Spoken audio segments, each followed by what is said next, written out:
The Browns, they're putrid. They're the worst team in the NFL. The season, the 2024 season is over. Lamar Jackson can't win the playoffs. He'll win a third MVP, though, so that's great. Drew Sample is the most important piece of the Bengals offense next year. Go Joe Burrow. He deserves to be MVP. I wish he was the Browns quarterback. Kind of mean that. If you're looking for the most reactionary, silly, and unserious show on the internet, then you're home. Live from Hamilton, Ohio, it's Off the Bench by Chatterbox Sports on 1410 ESPN Radio. What a glorious Monday morning here in Hamilton, Ohio. I'm Reed Mouse filling in for Justin Kinner. You're watching Off the Bench on 1410 Wing AM, or you're listening to it as well. Kinner texted me last night. He said, hey, Reds swept. They've won 5 of 6. You're the guy for the job today. So that's what you got. You got old Reader-Roo to talk about. High praise for the Reds, and I do have a few Reds takes that I've already came in here. I've been in the office for about 10 minutes. I had about a billion things to do this morning, but I'm here. I'm amped up. I've had about 4 coffees, so there's going to be a lot of energy. I was going to say, you already raised your voice once. Right, and it will happen more than likely again, because sometimes I get these takes, and, you should, bottle them up and give it to you guys live. Oh, yeah. But sometimes I just, I feel so vindicated about a take that I'm just I got to go. I just got to fight. I just got to go. And that's what happened this morning, and hopefully I get that to you guys. But Jacob Tissett, Elliot Rearing, Casey McAllister in the room, Jacob and Elliot. Guys, nice to see you. Thank you for your help last week. I don't know if I've been in the office since the Nuxall Classic, which was last Tuesday and Wednesday. It feels like I haven't stopped moving since last Sunday. But thank you guys. You guys were a lot of help in both your roles. That's a sharp Reds thank you. Polo. I appreciate it. Where'd you get that? Little baseball stadiums all around. Or nice. Diamonds, I should say. Yeah. Nice. Got it at the stadium last year. That's sharp. Jacob has by far the best attire. Not even in the this. best polo collection. He's Not also even probably the only conversation. one that cares about it. If you think I care, you haven't been paying attention. The thing about Jacob is if he finds something that he likes, much like my wife Mariana Mouse, he just buys it. Pretty He's much. Just Yeah. He's just I like that. I want to wear it. No, I do that a lot. I think me and Elliot are in the same camp. We see someone wear something that we think is sharp, and we're we compliment you. Yeah. That'd be nice to have. Acknowledge you. I'll acknowledge your effort, but just know that I don't care. I've worn the same outfit for literally 2 years. I've been here for 2 years? Same outfit. You got every that single hoodie time. from the studio. I did. This one actually is straight up from this office. I just found it. I found it and I took it. And I'm I like it. It's dark and it hides my fat. So that's what we'll do. Where did you found it in this studio? Correct. Oh yeah, in the pile. Correct. Oh yeah. That's wild. That's in the pile. We find things in the pile. What else is new? I was trying to think of what else. I'd lost my train of thought. Now it's gone.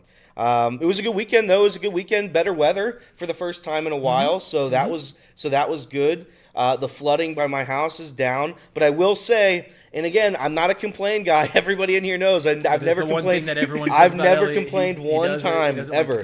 The road coming back into Hamilton is closed again. 127? Oh yeah, it's made it so long, and we fought so hard, but it's now closed. It's closed by where we did the soccer thing. Yeah. It's unfortunately closed right there. So hopefully that gets fixed eventually, because that was a 15-minute wait this morning. But that's all right. We fight the good fight on that road. I'll tell you what, with the amount of work they've done on that road, you'd think it would be the world's best road. It's pretty good. Well, it's only one lane on each side. It's a 2-lane road. Yeah. So when they're working on it, it is a catastrophe. Yeah, it doesn't slow things down. It almost sends it to a standstill. Jacob, you'd be proud of me. I forgot to tell you the story. Yesterday, I had to work a video board event up in Columbus. Very nice. Our state's capital. And it was on the campus of Ohio State University, something that you have great affection for. It was there on Saturday. Yeah. So it was. I was doing this video board event. 2 things about this. One is that it was for an organ donor / organ recipient. They were meeting up, hey, thanks for the kidney kind of thing. And that was kind of a really cool event. They did these pinwheels in this garden. It was really cool. But they had Brutus.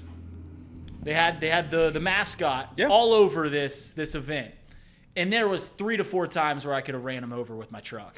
And me being my affection for Ohio State, I could have. Not like the actual mascot. It was like a statue. Oh, so okay. I'm not talking a human being. Okay. I'm not talking just running over a human being. You can see where the confusion might be. But yeah, not the actual living nut that there is.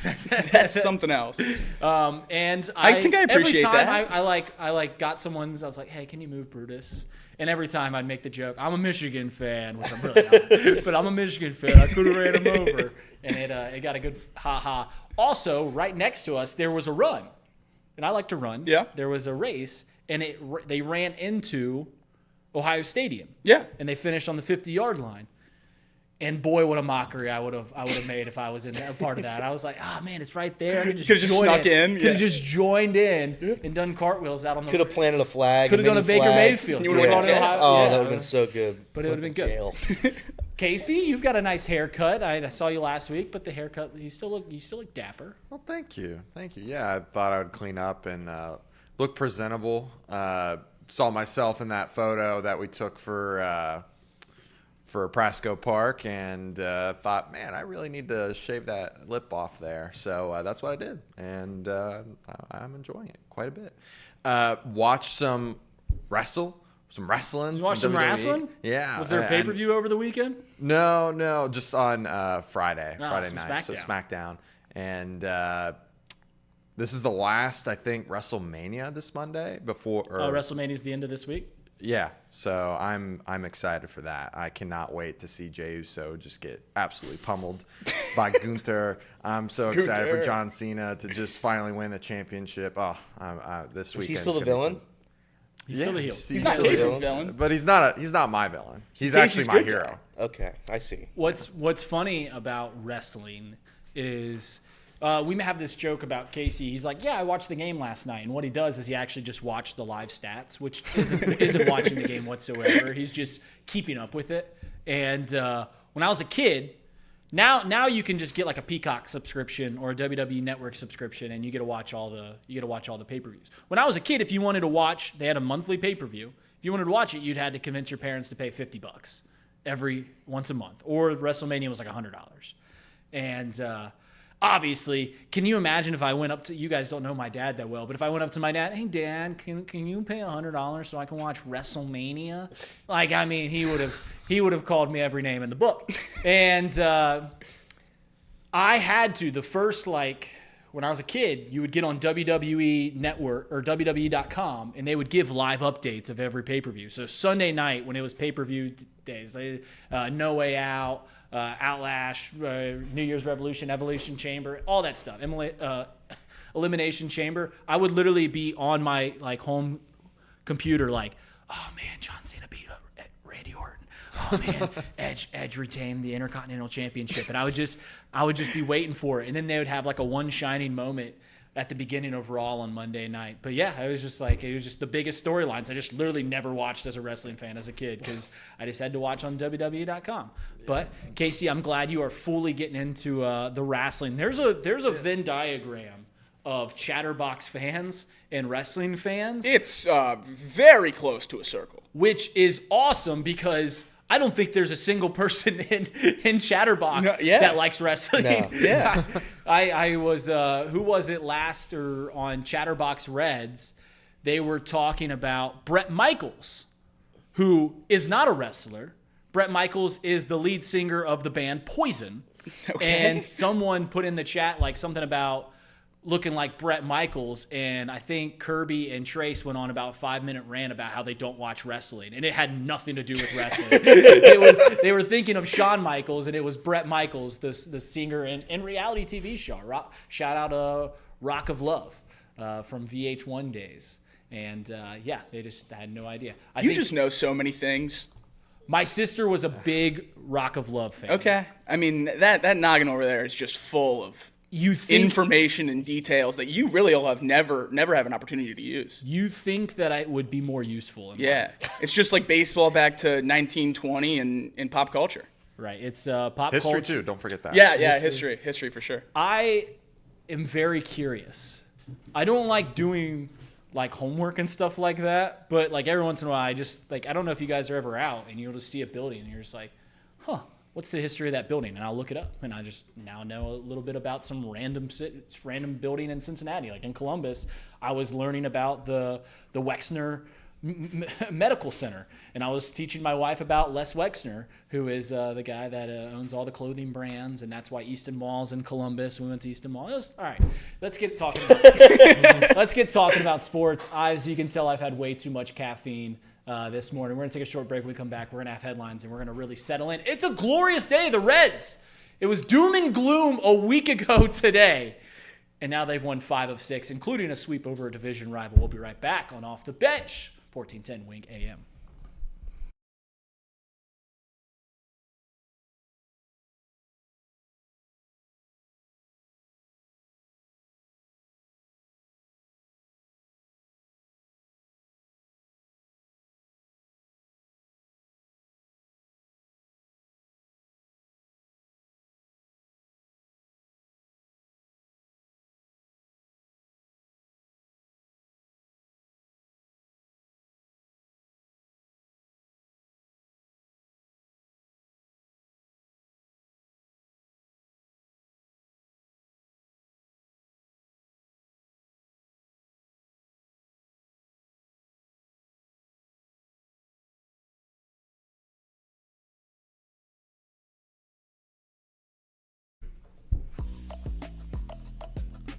It was a beautiful weekend in sports. The Masters, Reds got a sweep. The Reds, the division rival that's most likely going to win the National League Central, they lost their ace for the year. So that's good for you guys. But Elliot, there was a lot going on in sports. Let's get to the headlines. Headlines. Score updates, breaking news, local and national headlines. Whatever's going on in the world of sports, Elliot has you covered. Off the Bench brings you Elliot's headlines. Yes. No whistle. The Reds, they complete their first sweep of the Pirates since August of 2021. They shut out the Buccos 4-0 yesterday. Hunter Greene has not allowed a run in his last 18 2/3 innings pitched. Yesterday, 7 innings, 2 hits, 8 strikeouts. His ERA dropped to .98, 0.98. The Reds had 6 hits. Espinal brought home 2 runs on 2 hits. Elly, Friedel, Lux wins. They all get 1 hit a pop. The Reds and Brewers are now both tied for second in the division at 8-8. They sit 2 games behind the Cublegs. The Cubs are in first place and I think they're going to win this. I told Reed that I think they're going to win this division by 20. They might win this division by 25 games. But I'll tell you what, it's going to be a fight. It's going to be a fight for the next month because the Reds have a very easy, winnable schedule, and that's all that matters. The Cubs do not. The Cubs are a tough one? The Cubs, well, the only team that they've played, the Cubs have played the Dodgers twice, the Padres twice, or the Padres once, the Rangers once, and they played the Athletics. Like, those are their games, and the Diamondbacks. Diamondbacks are good, too. So, like, they've played nothing but actual National League contenders and American League, like, pennant contenders, other than the Athletics, and they've played well. I heard a stat about the Reds on the radio that I thought was interesting and troubling, but it was interesting. This was their first back-to-back series wins since July of last year. Oh, boy. They did not win back-to-back series in August, September, or in the first few series this year. I believe it. I believe it. It's been a struggle for the Reds to win any series. What's the stat where if they lose the first game, they don't win in general? That's right. Yeah, 33 now? in a row. Yeah, 33 in a row now. So if you don't win the first game, you don't have a shot at all for the Cincinnati Reds. But they won. They won. That's all that matters. They beat the Pirates. They swept the Pirates. So that's something David Bell never did. Well, he did it a while ago. I like how we're teasing up because there's going to be a lot of managerial talk later on in this show. Not to give too much away, but that's what I got fired up about. But I'm losing faith in the Buccos. Elliot always makes fun of me because anytime he likes to talk about how crappy the Pirates are, I like to bring up that they've almost been the exact same team as the Cincinnati Reds over the last 30 years. Almost. The reason I say almost is the one thing they have done is won a playoff series against the Reds. So that's the one caveat. But I'm losing faith in the old Buccos. Very similar teams. Both have had like one generational superstar on their team that's played for them in the last 25 years. Both of them kind of, don't really make the playoffs or win baseball games. They both don't really pay outside free agents a whole lot of money. I just think there's something off about the Pirates, and they'll never be able to fix it. They're just not good. The Pirates lineup, I wasn't going to sit here and say that I needed the Reds to sweep that team, but the Pirates are so laughably bad outside of the one start that Paul Steens gives you a week. Outside of that one start, they are the worst team in baseball, outside of that one start. So, good luck to them winning games, but that lineup is somehow way worse than the Reds. Way worse. Not even in the same sentence as the Reds lineup. And I think the Reds lineup is laughably bad. But nonetheless, Reds sweep. They're back at it Tuesday, tomorrow against the Mariners. Luis Castillo returns to Great American Ballpark. He will take on Nick Lodolo. Good for him. The Cubs, they win the series against the Dodgers. They win 4-2 last night, Sunday Night Baseball. They handed the Dodgers their worst loss at home ever. On Saturday, I saw it 16-0. 16-0. But as Reed said, they did lose Justin Steele. Justin Steele has been lost, unfortunately, due to injury. The Cubs, they have played 2 more games than everyone other than the Dodgers.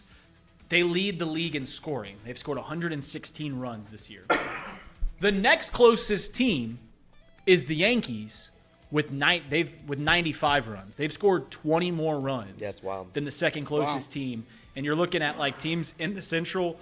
They've almost doubled up how many runs that the Reds have scored. They've almost doubled up the amount of runs that the Pirates have scored. They are scoring at a very high clip, and that's all while Ian Happ's not been very good. PCA had a good game yesterday, hasn't been great, and Matt Shaw stinks. So it's interesting, I think. The Padres, they shut out the Rockies 6-0 yesterday. The Rockies, oof. The Mariners, they beat the Rangers 3-1. The Brewers, they dropped the series to Arizona with a loss yesterday. The Mets, they shut out the Athletics 8-0. The Cardinals, they shut out the Phillies 7-0. They win that series. Go ahead. Cardinals, what do we think about that? I'm out on the Cardinals, but at the same time, they're always due for some late season run to eliminate us. So I'm sure that they're going to finish probably right around the Reds. I would say both teams are in that 75 to 80 game win total. It's really it has to be frustrating as a Cardinals fan because you just don't even know what they're doing. Yeah. You don't even know what they're doing because they're selling off assets, but not selling all of them off, and they're not and they're not bringing in assets. They've got young players that are very exciting, Jordan Walker and Mason Wynn, and they've got a Hall of Famer in Nolan Arenado. But then it's just what is this team? I don't know. We'll figure it out. The Rock. They let Paul Goldschmidt walk. Outside of that, what have they really let go? It feels like Sonny Gray's still there. Nolan Arenado's still there. Everybody that they said they were going to move on from is still there. So who knows? Maybe I guess they're all waiting to dump at the deadline, but maybe just fight until the deadline. I don't know. Who knows? You do get the biggest return if you wait to the deadline. It's just also you just have a really weird season. When you do that. Yeah. The Red Sox, they take care of the White Sox 3-1. The Astros, they fall to 7-8. Moved to 7-8 after beating the Angels 7-3. That was a very fun thing. The Mike Trout, he dove into the stands this weekend, and a fan interfered with the ball, and then he met up with the fan after the game. That was a cool moment. The Royals, they beat the Guardians 4-2. The Braves drop yet another series, this time to Tampa Bay, 8-3, the final score yesterday. The Braves have 4 wins on the season. The Yankees, they lost to the Giants 5-4 despite an early lead in that game. That's it for baseball right now. As of the NBA, for the NBA, the Thunder, they finished their season 68-14, 115-100, the win over the Pelicans yesterday. The Clippers, they beat the Warriors to take the 5 seed. Warriors fall to the play-in game with a loss. The Nuggets, they secured the 4th seed in the West after winning 126-111 over the Rockets. The Mavericks, they lost by 30, but they're playing in the play-in game because nothing matters over there. The Cavaliers, they lost to the Pacers 126-118 in double overtime to end their season, but they finished their season 64-18, which is first, obviously, in the Eastern Conference. This is a stat that Jacob just gave me. The Orlando Magic, they won the Southeast Division. They sure did. They won the Southeast Division with a 41-41 record. That is the first time a non-winning record has won the division. That's right, yeah. And even more important, the divisions mean nothing. Yeah, anymore. I've always noticed that the NBA has divisions. Sure do. I don't follow the NBA closely, never have, probably never will. Do NBA fans care? Matters for scheduling. I assume a lot of the rivalries fall in those divisions just because you play the teams more often, so that's probably what you care about. It used to be the top seeds. It used to be the top 4 You had to seeds, win your division. regardless of record, were the division champions, and then after that, it was more like a wild card situation. But now it's not anymore. It's just the records, so the divisions don't do anything other than scheduling. Is there a banner? Like, do you That have? I don't know. I'm sure teams still celebrate yeah. winning the division. Like, But, if like, you're not could the you- Celtics. But they don't do a hat and T-shirt Would you have known that baseball. it was called or- the Southeast Division? No. Not a chance I would have known that information. I would not. We won the Southeast. Oh, okay. I think they should change the name to like historic greats from that division. I don't hate that. Like I don't know who else is in the Southeast Division. Maybe call it the Dwayne Wade Yeah. division. Yeah. Something along that line. Yeah. You can call whatever the Celtics are in. You can call it the Larry Bird and Yeah. things like that. That would at least You'd have some fist fights in some of these divisions because I mean in the Atlantic you're renaming it after Larry Bird. I'm sure some Knicks fans would have some gripes. Sixers fans would have some gripes. They got some stars. Julius Erving. What about King? Sixers fine. about Respectfully to the Ewing? Knicks, they are the biggest brand in North American sports, which is crazy because they've never won any. what about the LeBron or Jordan division? Who gets that one? For the guy the that's better at every aspect of basketball. Yeah, I think LeBron would get it. Obviously, Yeah. that would be a fun debate on First Take. So LeBron would have the gets 3 Central in the divisions. LeBron gets East, 3 the Southeast in the East, and the Pacific. In Oh, the that East. would be That's brilliant. divisions. That's good. The Eastern Conference, here are your seeds. The 1 goes to the Cavs, 2 the Celtics, 3 the Knicks, 4 Pacers, 5 Bucks, 6 the Pistons, 7 the Magic, 8 the Hawks. In the play-in game, the 39-43 Chicago Bulls, they're the 9 seed. Yes. They will take on the 37-45 Miami Heat in the playoffs tomorrow. We'll see you guys there for that one. Thank God we got this play-in, man. Elly Rue, you don't root for an NBA team. I do not. Like I don't care about the NBA. But if I do have affinity for a team, it'd be the Bulls because just Chicago. Yeah. Do you have a team that you like? It's You're like, oh, I hope they do well. Like, I is was it a I Pacers? was a Cavs guy. Okay. Because I was a big LeBron fan growing up. I watched a lot of Cavs game on Fox Sports Ohio, a lot of Cavs games. And then somewhere around high school, I stopped watching. And then LeBron came back, and I started watching again. I remember watching the finals. It was one of the better sporting moments of my life. Didn't really care too much about the Cavs, but I wanted to see LeBron win. Then LeBron left to the Lakers. I'm like, all right, maybe I'll try to get a new team. I picked the Dallas Mavericks. The Dallas Mavericks, unfortunately, have given away their franchise. So now I'm back to not caring even a little bit. Like I cheered for the Mavericks last year during the finals. I have a couple Maverick sweatshirts. That's my contribution to the fandom. I'm sure I'll burn those sweatshirts real soon because what a joke. What an absolute joke that franchise has become. I've seen some NBA analysts call that they have deemed that there will be a curse of the Bambino Oh, yeah. type thing on the Mavericks. To which I say, let's pump the brakes here. Like Luka's great. It's a terrible trade. Like all this stuff. I mean, the Red Sox didn't win a World Series for 90 years. They didn't win a World Series for 90 years. We are exactly 2 months since the trade. Like, let's pump the brakes. But here's the difference. I think the Mavericks front office, with the new ownership, I think they're cheering against the Mavericks. Correct, 'cause I they're think gonna leave Dallas. 'cause I think they're going to leave and go to Las Vegas. So that's why I think it might be a curse, but the curse is just the owners Is it literally costing? are cheering for Is it. costing the fan base, the team, worse than not winning a championship? Why? Like, Yeah. Dallas has a strong fan base. Can't build a casino.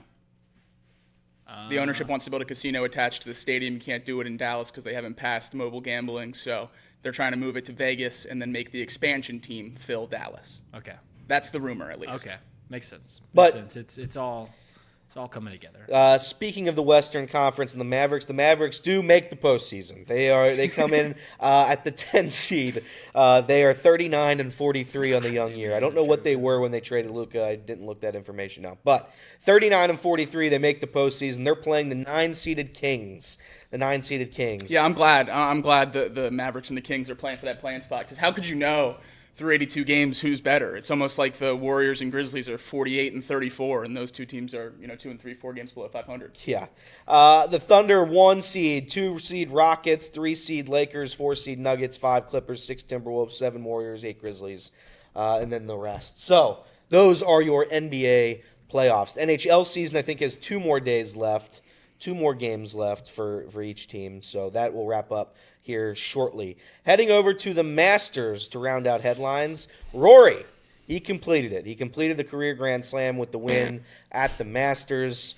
He and Justin Rose went to a playoff at 11 under. If you missed it yesterday, Justin Rose sunk a putt. It seemed like a 30-foot putt on 18 to get to 11 under. All Rory had to do on 18 was par it. He missed I would say a 5-foot putt. Yeah, missed it left. With a hilariously jinxable graphic. It said for the career Grand Slam. That would have been an all-timer. Here's the thing, though. That felt like, and we'll talk about it later, that felt like a storybook that had already been written. Like, that was Rory's Masters. No matter how hard he tried to lose it, and he did try to lose that Masters several times, it was always going to go to Rory. It just seemed like that was going to be the end of that. But down the line there, Patrick Reed finished in third at 9 under par. Almost an incredible comeback from Patrick Reed. He had 1 bad bogey. I think it was at Amen Corner, but I don't know which hole.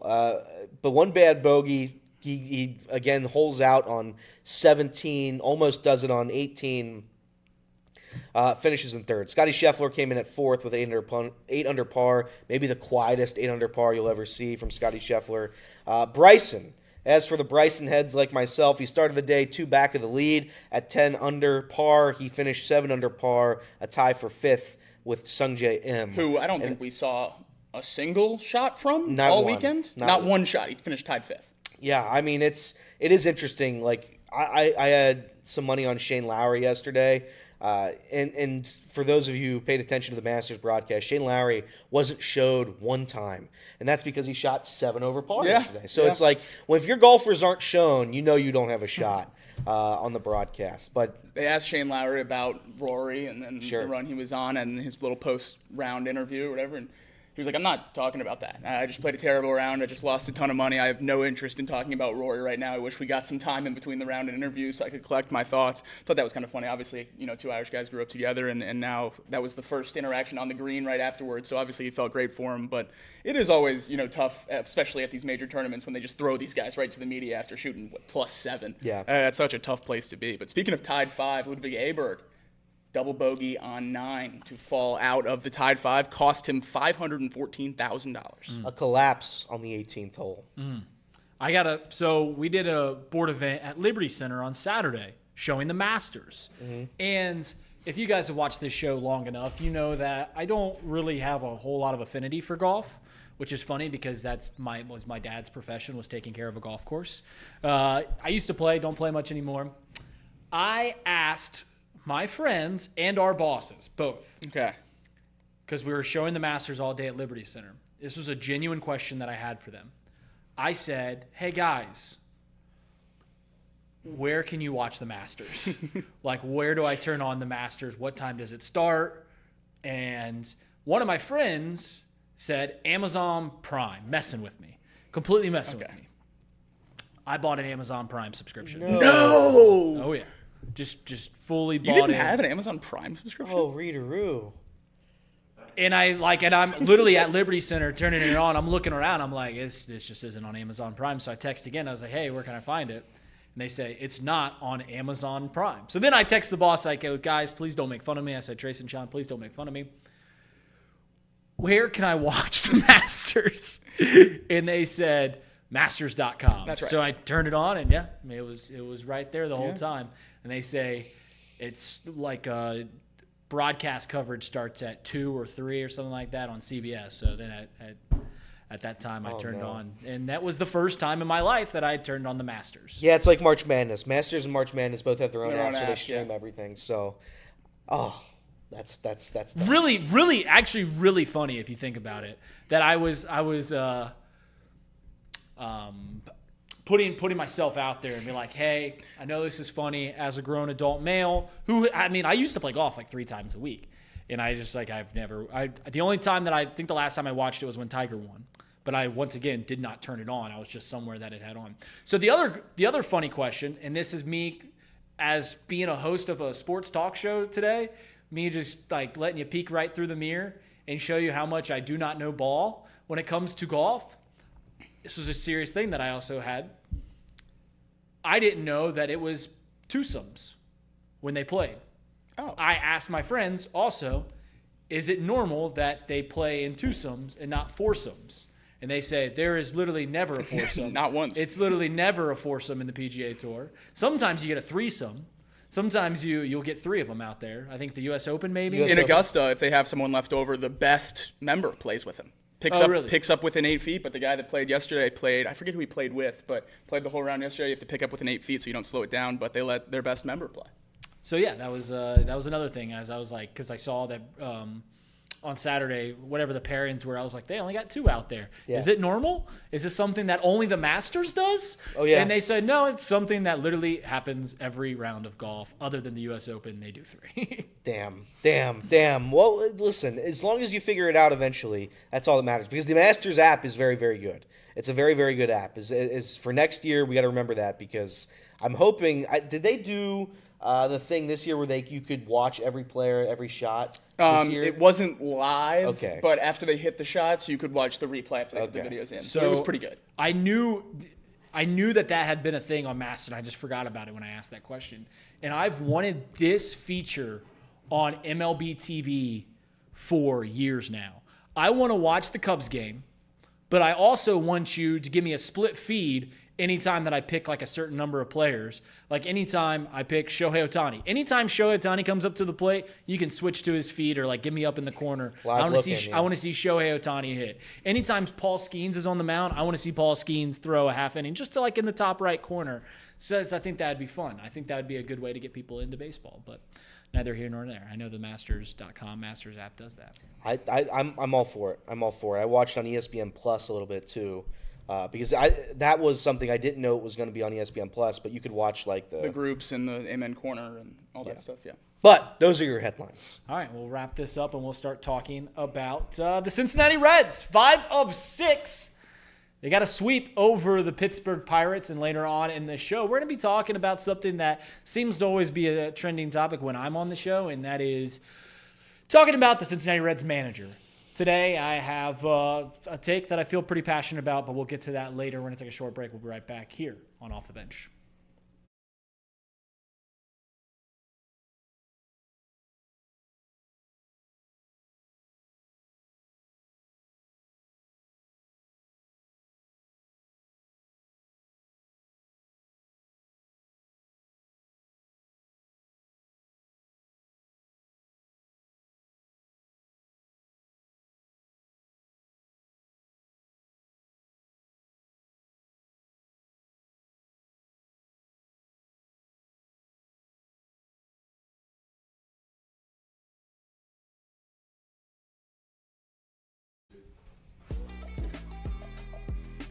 Welcome back to Off the Bench, presented by United Dairy Farmers. Reed Mouse filling in for Justin Kinner on this lovely Monday, a Monday in which the Reds swept a division rival, the Pittsburgh Pirates.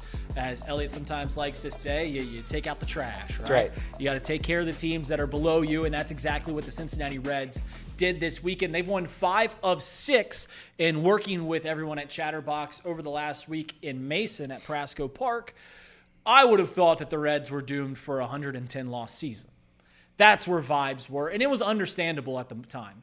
They were hitting probably the worst in baseball. I've told these guys off camera, but every team, we're seeing it now with the Los Angeles Dodgers, who maybe have the best offense, the best lineup I've seen since the 2007 New York Yankees or the 2008, 2009 Philadelphia Phillies. Every team will go through a stretch of baseball, a couple weeks, maybe even a month, where you're just not hitting well for whatever reason. That's just the ebbs and flows of the game. That's what happens. But the Reds felt a little differently. And the reason that it felt a little different was because they weren't just getting shutouts, which seems to be a statistical anomaly. It wasn't just that. The really troubling part is they weren't even getting close, for lack of a better term. They were getting no hit through 5 innings. And that's why it felt like this team was doomed for a 110 season. But as you go down the hill, you go right back up. You go right up that roller coaster. You get on the chain lift and you get right to the top of it. And the Reds have won 5 of 6 and a sweep. And still, it feels like something is amiss. But when you're playing good baseball, you're playing good baseball. And I've noticed the temperature in Reds discourse where last Monday, last Sunday, last Tuesday, it was all doom and gloom. And now it's, all right, let's take tabs on some other teams in the National League. Let's take tabs on, what are the Brewers doing? What are the Cardinals doing? What are the Cubs doing? And that's good things because that means, all right, we're playing well. Now how do we fit? Where do we fit in with the rest of the National League? I said this to these guys also off screen, that the one thing that should get you excited about the Cincinnati Reds is that they have something seemingly elite. Every team in baseball, every team in professional sports is trying to find elite something. In football, the big thing is we need an elite quarterback to be a constant contender for the Super Bowl. In basketball, you need an elite scorer to get anywhere in the months of April and May. In baseball, it's more of a team thing. But they have what seems to be an elite rotation, an elite pitching staff as a whole, to where if you have elite, that gets you, that'll keep you in the game almost every time that the Reds play. All 162 games. Yeah, you'll have some bad days where you'll give up 9 runs. But you know that the margin to win a game isn't very high because if Hunter Greene is on the bump, 2-3 runs, probably going to win you the game. When Nick Lodolo is throwing as well as he's throwing, 2 or 3 runs is probably going to win you the game. You don't need to put up 7, 8 runs like they had to do back in 2023, which was an exciting year. There's no doubt about it. When your offense is elite, it's a lot more fun baseball. But you don't need to do that every single night to win games. And that's where the Reds are at right now. And when it was all doom and gloom, I had this idea, and this is seemingly every aspect of life, that the good things in your life, they're never as good as they seem. And the bad things in life, they're never as bad as they seem. And to that I say, while I do think this pitching rotation is one of the best in baseball, there's no doubt about it. It's not as elite as it is right now. But also, this lineup, which looks to be the worst in baseball, or the second worst in baseball, it's not that bad either. Things will seemingly come back to the mean. That this team is closer to what you guys, as Reds fans, expected them to be before the season, to where they will be fighting for, 80, low 80 win games. Can you get to 85? Can you have a couple things swing right to where you can get to 84, 85 wins? And it's just a reminder, we're 16 games in and it's already felt like a roller coaster, and that will continue until you fully settle in June, and then you just realize, it's another baseball game. It's another baseball game. We're getting closer to that. But this team, in short, I really do think that this lineup will have a couple weeks where it will look really good, and you're like, all right, I think we've turned this thing around offensively. I'm looking at your team's OPS plus, which is way too early to be looking at these sort of things. Spencer Steer, reminder, 100 on OPS plus is a league average hitter. Spencer Steer sitting right at 11. So he's 89% worse than the average baseball player. Candelario's sitting at 10. Or he's sitting at 20, my bad, 20. Jake Fraley's sitting at 18. CES sitting at 37. These are all if you're sitting at below 80, you're a terrible baseball player, but we're only 16 games into this. But general vibes of the team after you won 5 out of the last 6, because they should be high, because you guys are playing good baseball.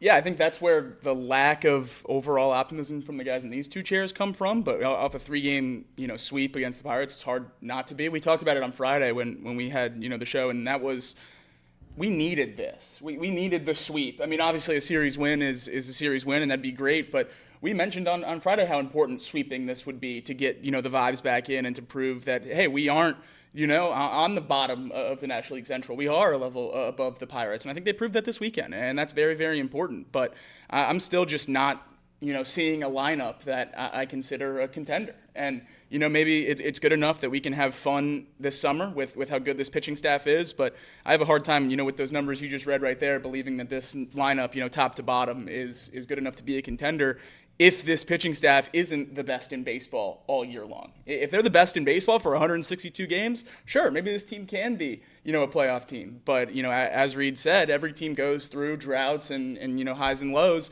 We're hoping this is a drought for the lineup here and that they're going to be better than this throughout the bulk of, the 162 game season. But we don't know. And we're hoping that this is just the pitching staff and not a peak, but also we don't know. And if those two things ever dip at the same time, this team gets, really, really hard to watch. And I just don't know how much faith I have in this lineup. But if we're going to keep proving that, we are better than that lower tier of teams, I think that is something to be proud of.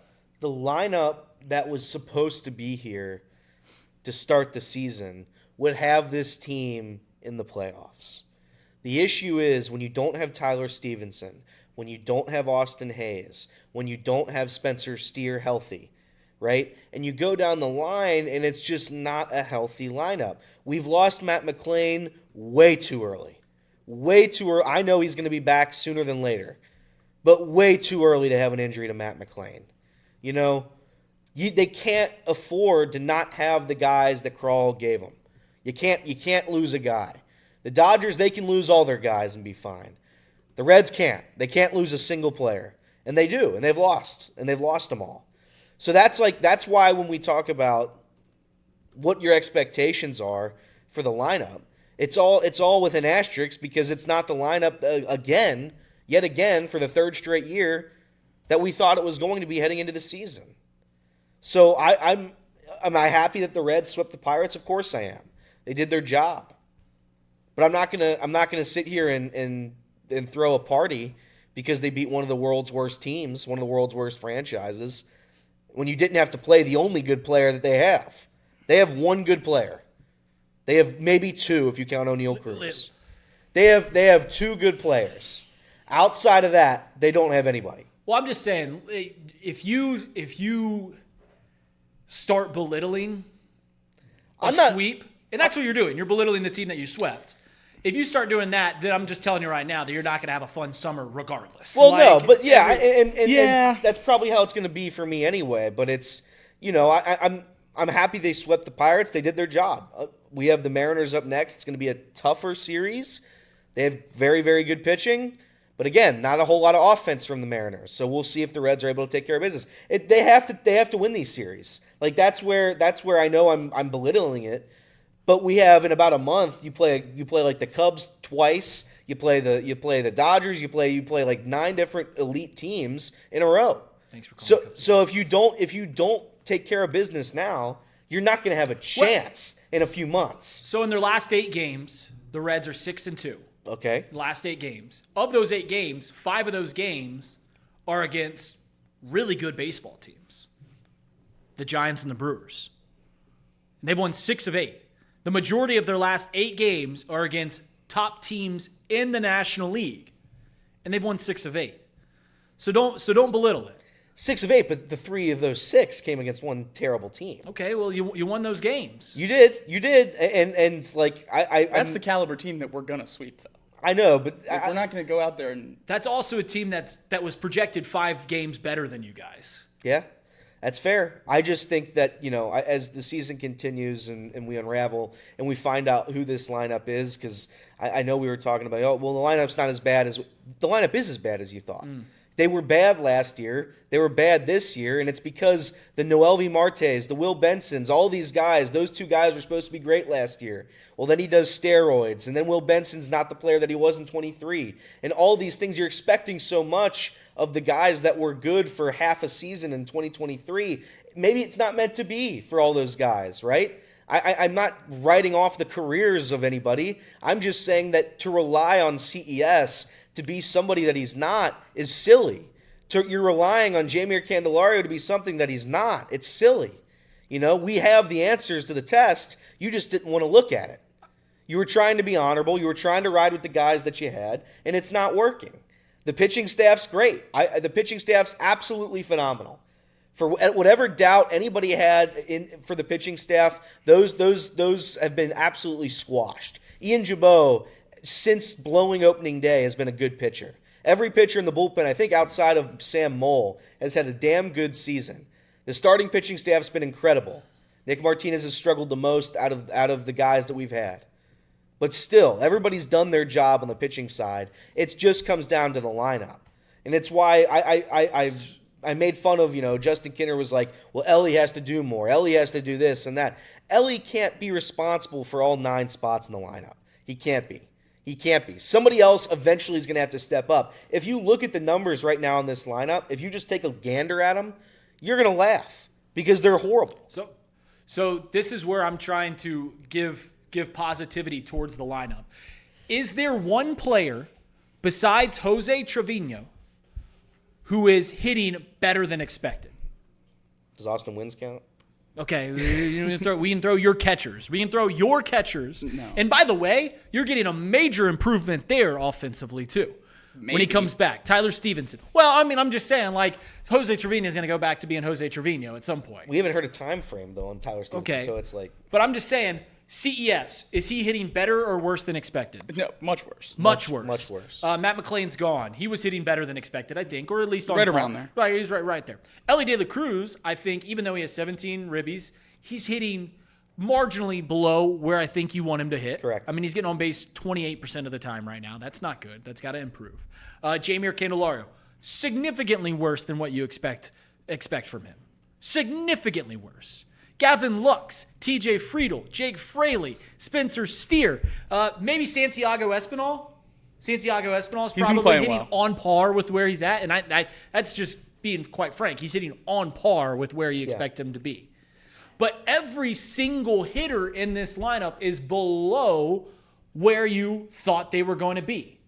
That's where I'm trying to give you guys. This lineup is much better than it's playing. It's point blank. It is much better than it's playing. Now, do I think it's going to be a top 10 offense in baseball? No, I don't think that at all. I don't think it's going to be anywhere there. But do I think it's the worst offense in baseball? No. When 1 through 9, barring your catcher and his backup, which, by the way, isn't even the perceived starting catcher before the year, besides them and Santiago Espinal, who is going to probably play 140 games this year, besides those guys, everyone's hitting below where you expected them to hit. Every single one of them. It's going to get better. It's going to get better. The pitching staff is not nearly as good as you think it is right now. And it's a really good pitching staff. I think it's going to be a top 10 pitching staff in baseball. Do I think it's going to be the best pitching staff?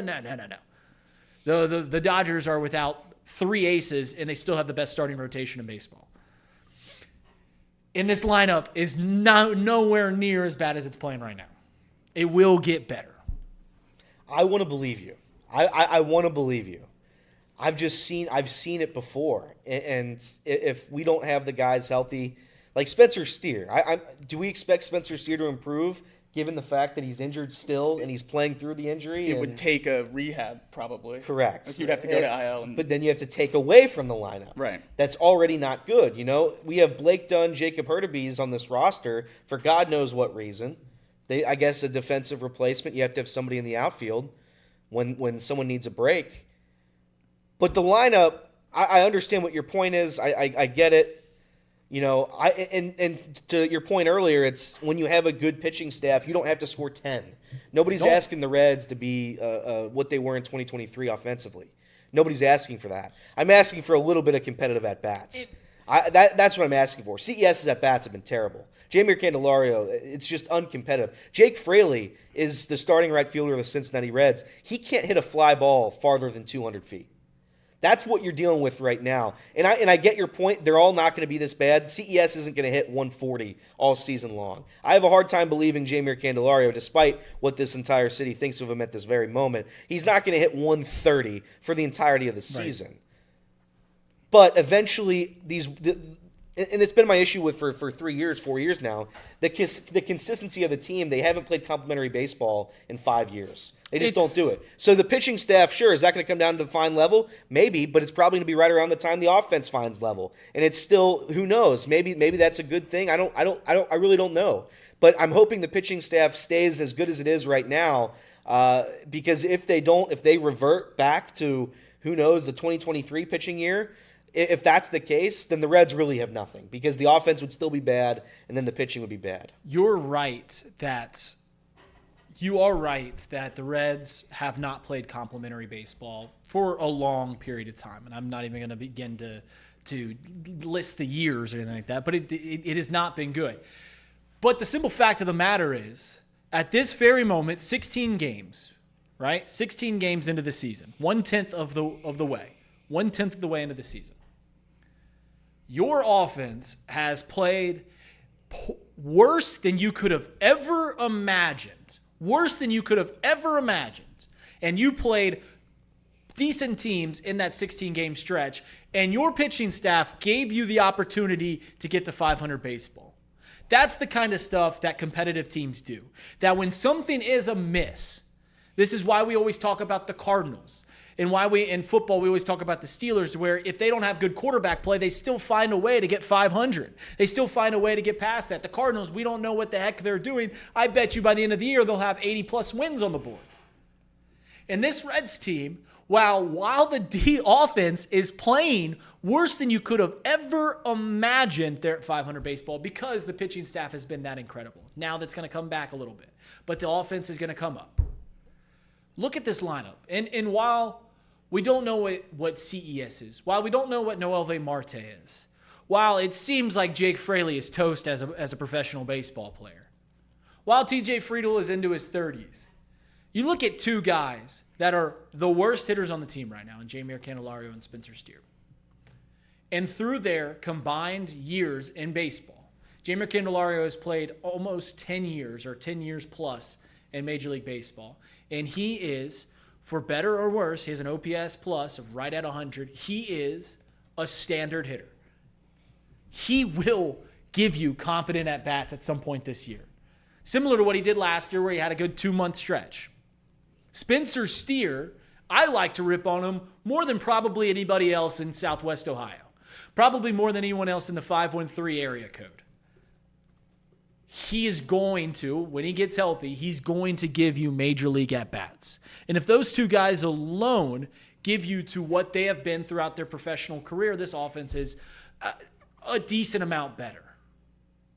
I'm just telling you right now, you are 500 baseball while having an offense that worse than you could have ever imagined. And there is something to that. There is, and I don't know what it is. Maybe it's that old manager that everyone wants to rip on. Maybe it's just, I don't know. I can't even give you an analogy for it right now. But there is some merit to playing 500 baseball when half of your team is playing the worst in baseball. There's something to that. That's fair. And by the way, I know it sounds like I'm negative because I am. I'm always negative. Everybody knows that. That's the bit.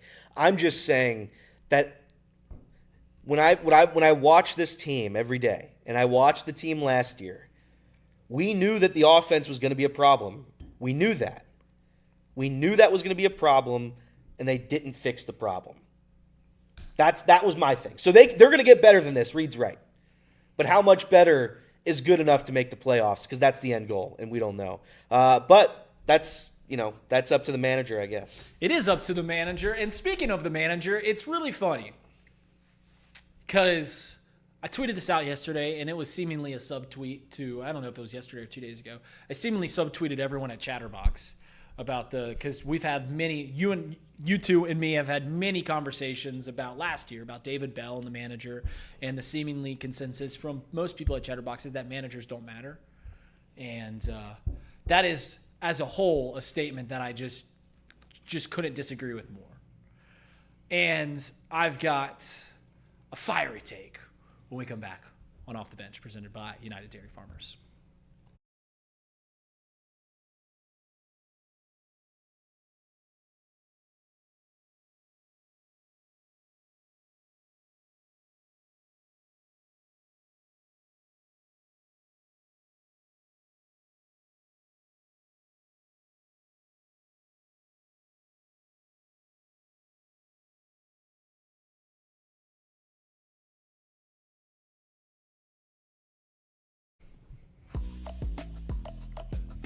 Welcome back to Off the Bench, presented by United Dairy Farmers. Remouse filling in for Justin Kinner. Kinner will be back tomorrow. I'll be back Wednesday. And then we'll get Kinner for the rest of the week. But we're talking about the Cincinnati Reds. And they're 8-8. It was all doom and gloom a week ago. But they're 8-8 with seemingly the worst offense in baseball. And I've had a lot of conversations. Seems like every time we're on this show, or I've been on this show during baseball season, I'm always talking about the manager. And I've had a lot of debates with Elliot, with Jacob. I've had off-camera debates, text or calls or in person, whatever it is, with Nick Kirby, other people at Chatterbox. And when I would always complain about David Bell, who had been the manager for 6 years with no success, well, I guess not good enough success to what I thought to keep him around, I was told that managers do not matter. Yeah, you play a baseball game, they matter so little. They matter so little. And I just would always go, all right, if the managers don't matter, then why can't we get rid of him anyways? Why can't we get rid of him and bring someone else in? And then we bring in a surefire Hall of Famer, and I'm saying we when talking about the Cincinnati Reds. This is where I'm at right now. The city of Cincinnati brings in Terry Francona, two-time world champion, three-time American League pennant winner. Terry Francona, who will have a bust or will have a plaque in Cooperstown, New York someday. They bring him in, everyone gets excited. Oh, managers, and I know the joke was he's a 10-win player. You want to talk about war? That's what Terry Francona is going to bring, which I think we all know is a little tongue-in-cheek. But I'm seeing people for now the last 2 weeks go, what are we doing? Why are we bringing in this player? Why is Santiago Espinal batting 2-0? What is going on with Noelvi Marte? He's been here for a week and he hasn't gotten any at-bats. Ian Jabot on opening day to close the games out. And I was led to believe from the same people that managers don't matter. I was led to believe that decisions that the manager makes doesn't matter. I don't have the stats in front of me, but I would be willing to bet that 8 wins in the first 16 games is one of the best starts that the Reds have had in the last 10 years. And this is all while head-scratching decision after head-scratching decision. And here's my thing about this whole ordeal. When we're constantly belittling the decisions of Terry Francona, and you're welcome. You're welcome to, however you fan. This is what makes fandom beautiful, is that we get to have arguments while rooting for the same team. We get to sit around and go, how can this team get better? What can this team do better? But the Cincinnati Reds are 8-8. 8-8 in 16 games, playing pretty good teams along the way. The San Francisco Giants, who to this point, I think you guys are still their only losses, maybe? You swept a division rival that you have played poor against for the last 3 years. And I just don't understand why Terry Francona doesn't get the benefit of the doubt from the fans, but Nick Krall and David Bell do. What the heck has Nick Krall done? What the heck did David Bell do? But we're contorting ourselves for the last 6 years. We are contorting as a fan base to make sense of every decision that was made.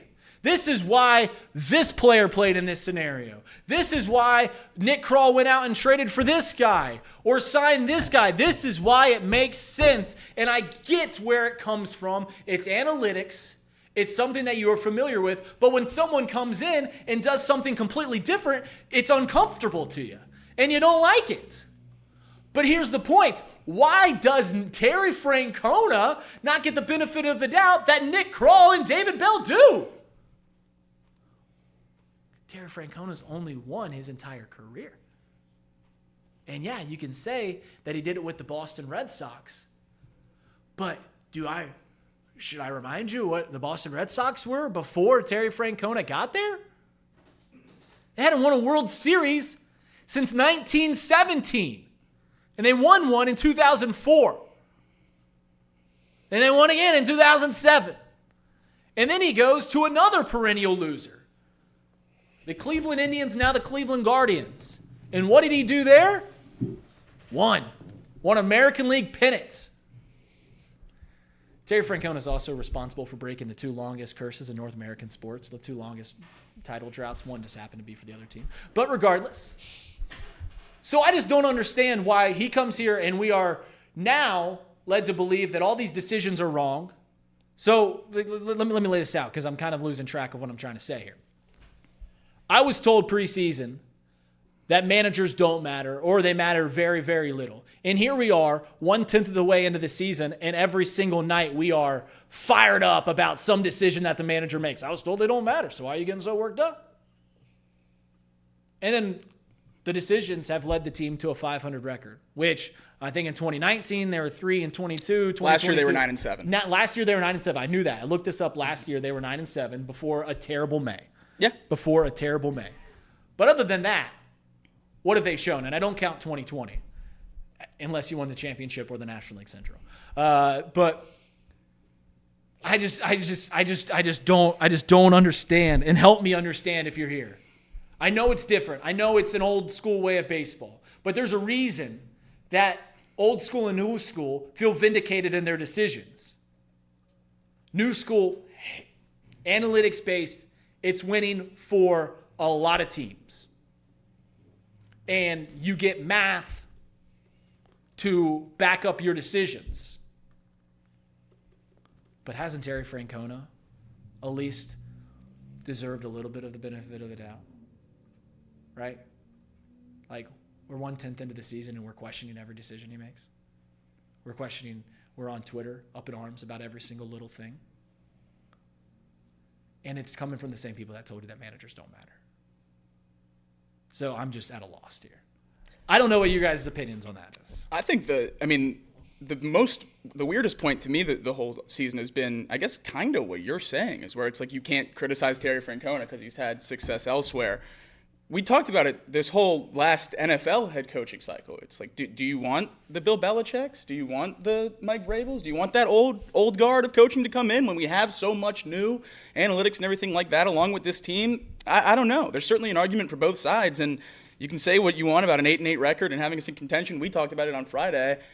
We both think David Bell has this team with a better record right now than 8-8. So I think it's tough to say you can't criticize Terry Francona because he's 500 through this start. We used to lost 3 straight 1-0 games. David Bell never did that in 5-6 years of being this team's manager. So yeah, I mean there's going to be ebbs and flows with this season, and I'm going to try my hardest not to credit any of those highs or any of those lows to Terry Francona alone.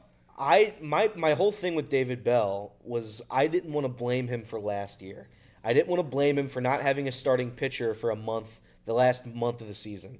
I didn't want to blame him for the lineup, not having the guys that we thought we would have, not having Noelvi Marte due to steroids, magic steroids. There were so many things that went wrong for David Bell last year, and then they went wrong the year before, and they went wrong the year before. We really haven't had a healthy team in 10 years. I don't remember the last healthy team we had in September because we haven't had it. So that's why I was never going to kill David Bell. Now, to that point, David Bell didn't win a whole lot.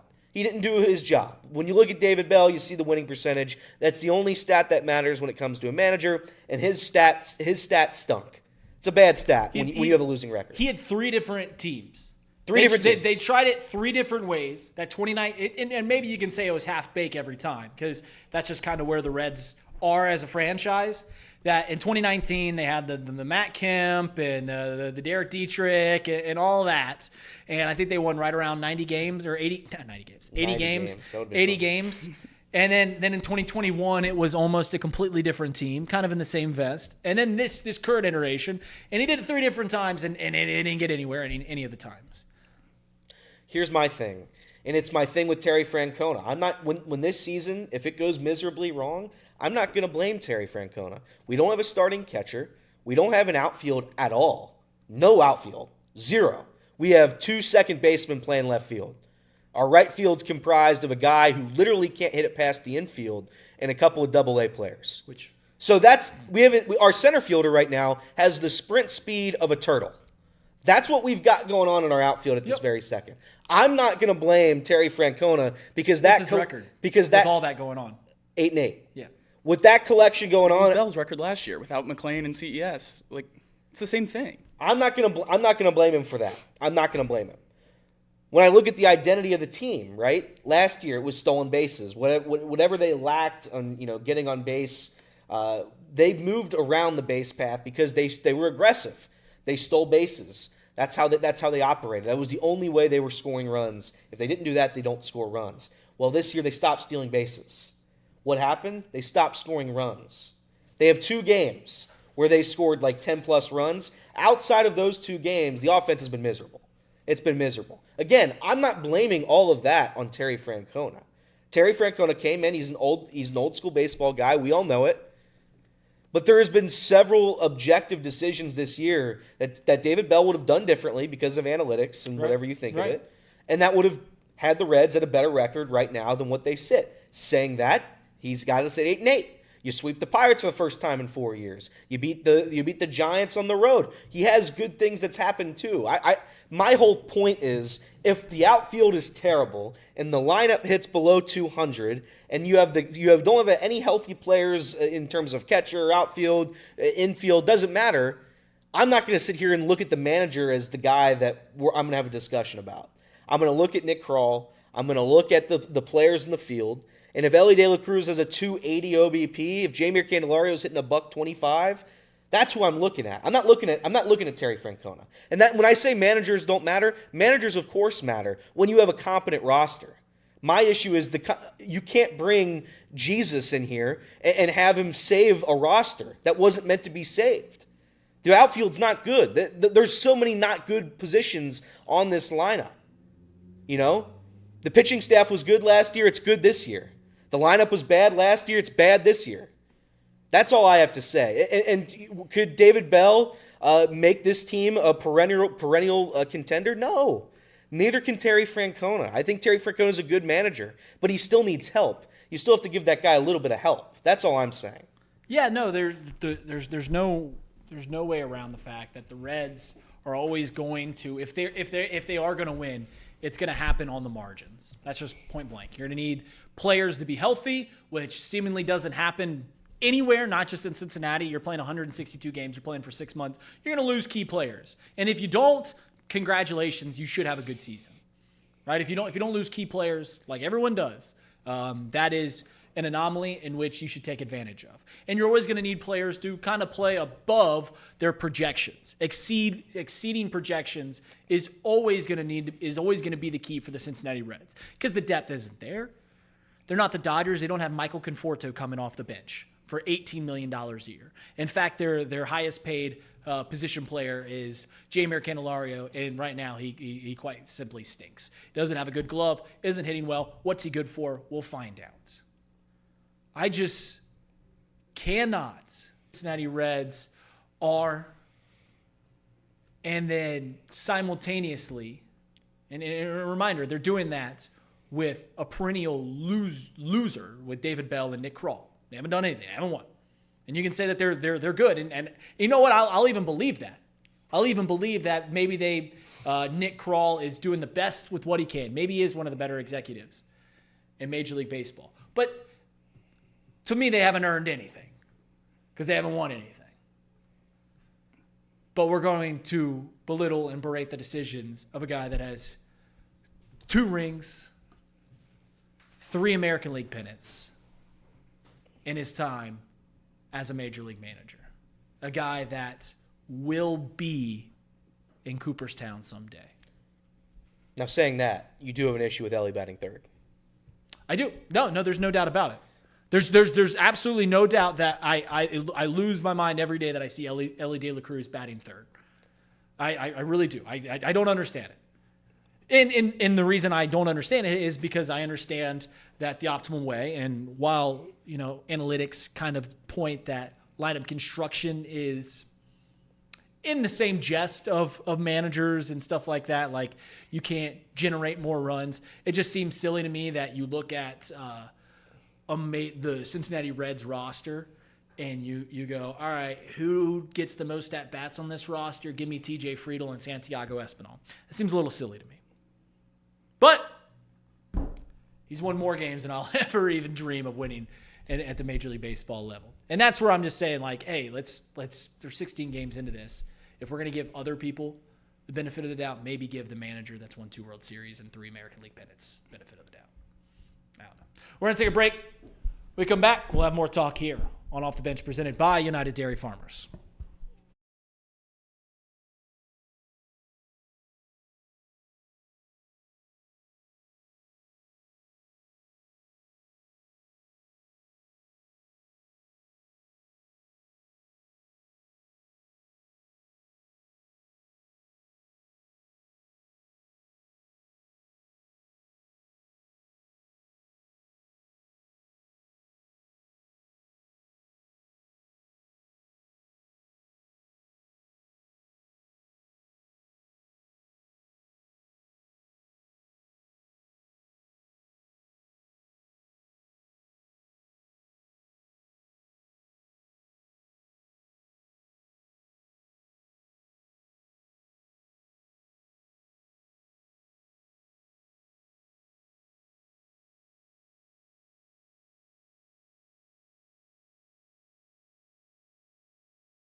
Welcome back to Off the Bench presented by United Dairy Farmers. That's what I got fired up for before the show, because it doesn't, the whole Terry Francona stuff.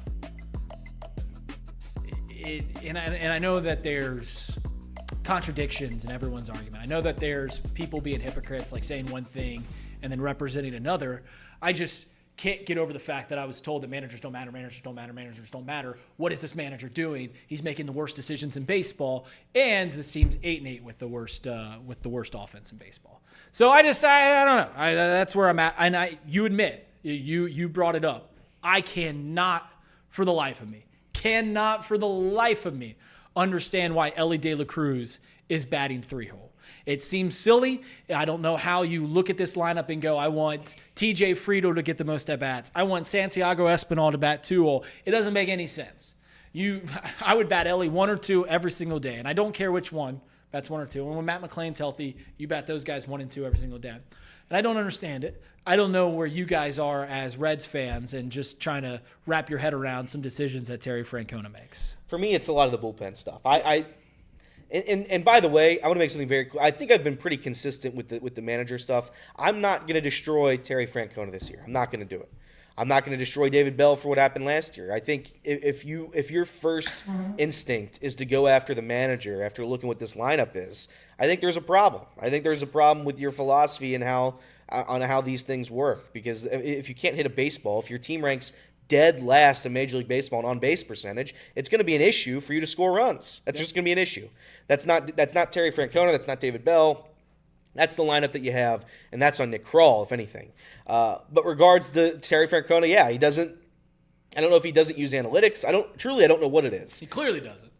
He uses, but here's the thing though. Like, he pitched to Mike Yastrzemski when Yastrzemski walked us off in the series finale against the Giants.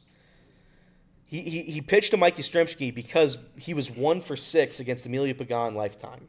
So he uses it, but he uses it to a different degree than how David Bell uses it, and probably how every other manager in baseball uses it.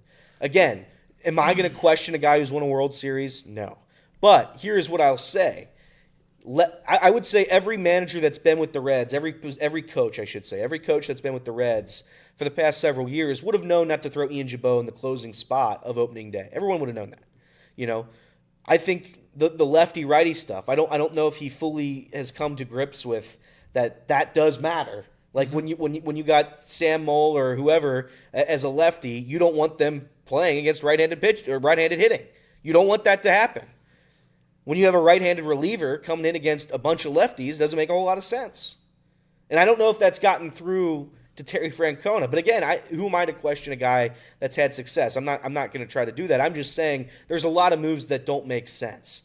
I understand to an extent having Elly bat third when it's TJ Friedl 1 and Matt McClain 2. I somewhat understand it. Only because Ellie's the only guy that's going to bring home runs, so why not have him bat third and hopefully the other two get on base? Now, when the other two aren't there is zero reason for him to bat third. Because who bats ahead of him? Blake Dunn has been batting ahead of Elly multiple games this season. Can't happen that way. It just can't happen. So there are decisions like that that's going on. The lack of stealing, I don't know what that's about. Maybe it's just because they don't get on base. I guess that's a large. You can't steal bases that you're not on. You're hitting a Correct. $180 as a team. Yeah. So it's going to be difficult to do that. But saying that Elly has 3 stolen bases in 3 weeks, not good. Not good. I'm not trying to destroy Terry Francona here. I recognize that it's not his fault this season, but there are decisions that the analytics people would have made differently, and I think they would have been successful at. I also think the brand of baseball an analytic manager plays is more fun than what we're watching now. I mean, this team last year was running all around the place and scoring runs, and they had a better record with a worse lineup through the first 16 games of the year. And that's more fun brand of baseball than 1-0 wins and 0-1 losses. Stealing base. Let me break this down. I don't think Terry Francona has put the brakes on anybody.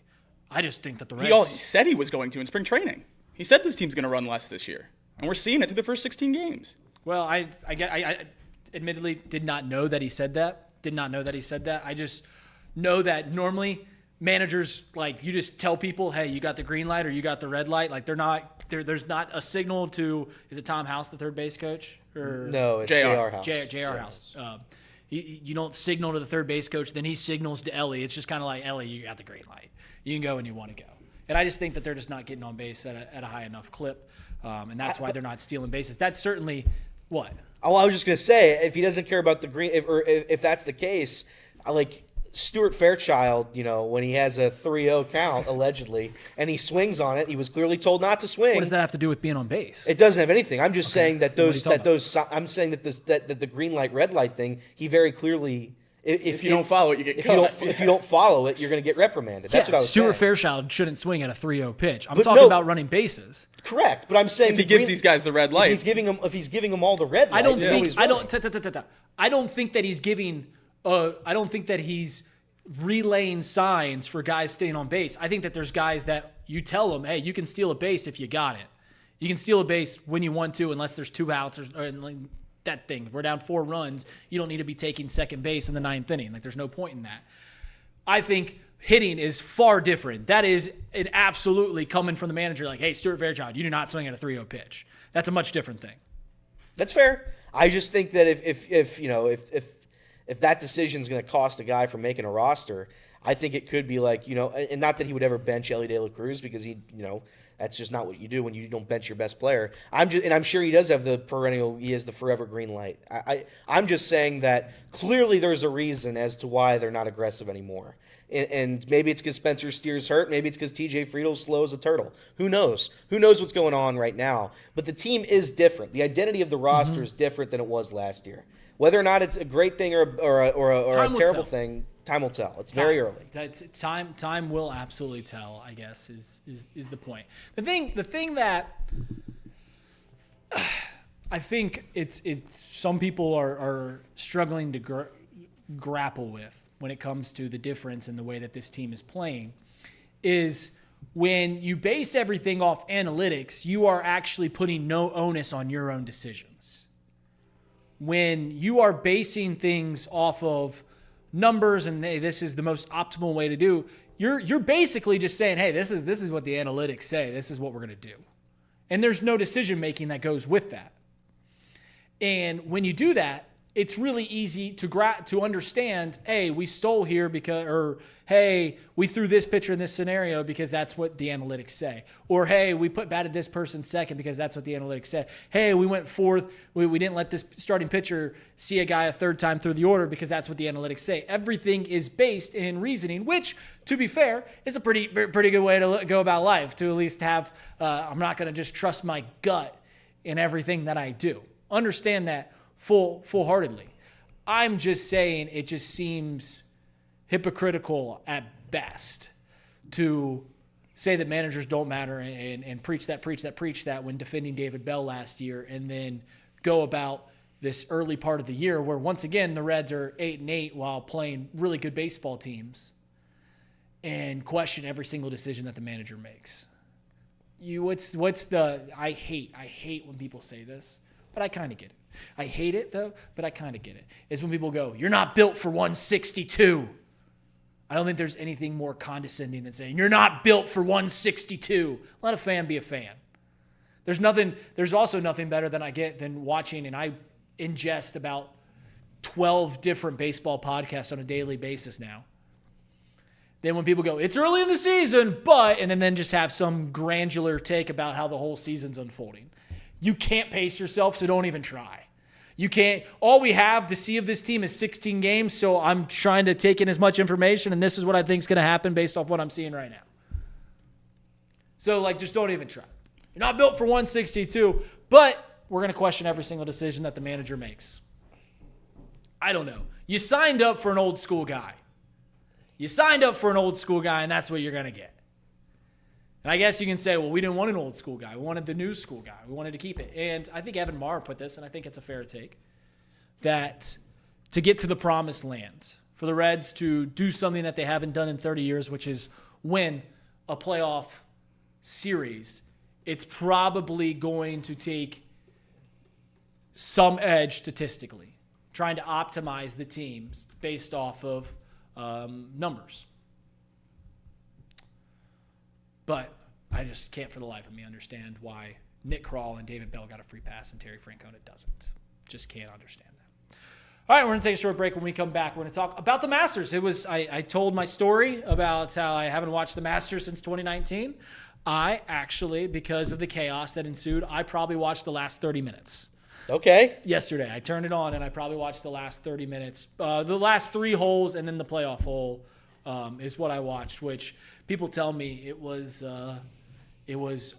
unique Masters of how much drama there was. The Masters seems to have a lot of tradition. They should really lean into that. They should really lean into their tradition. We're going to take a short break here on Off the Bench.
Welcome back to Off the Bench, presented by United Dairy Farmers. Reed Mouse filling in for Justin Kinner. I'm calming down. I think the caffeine is wearing off.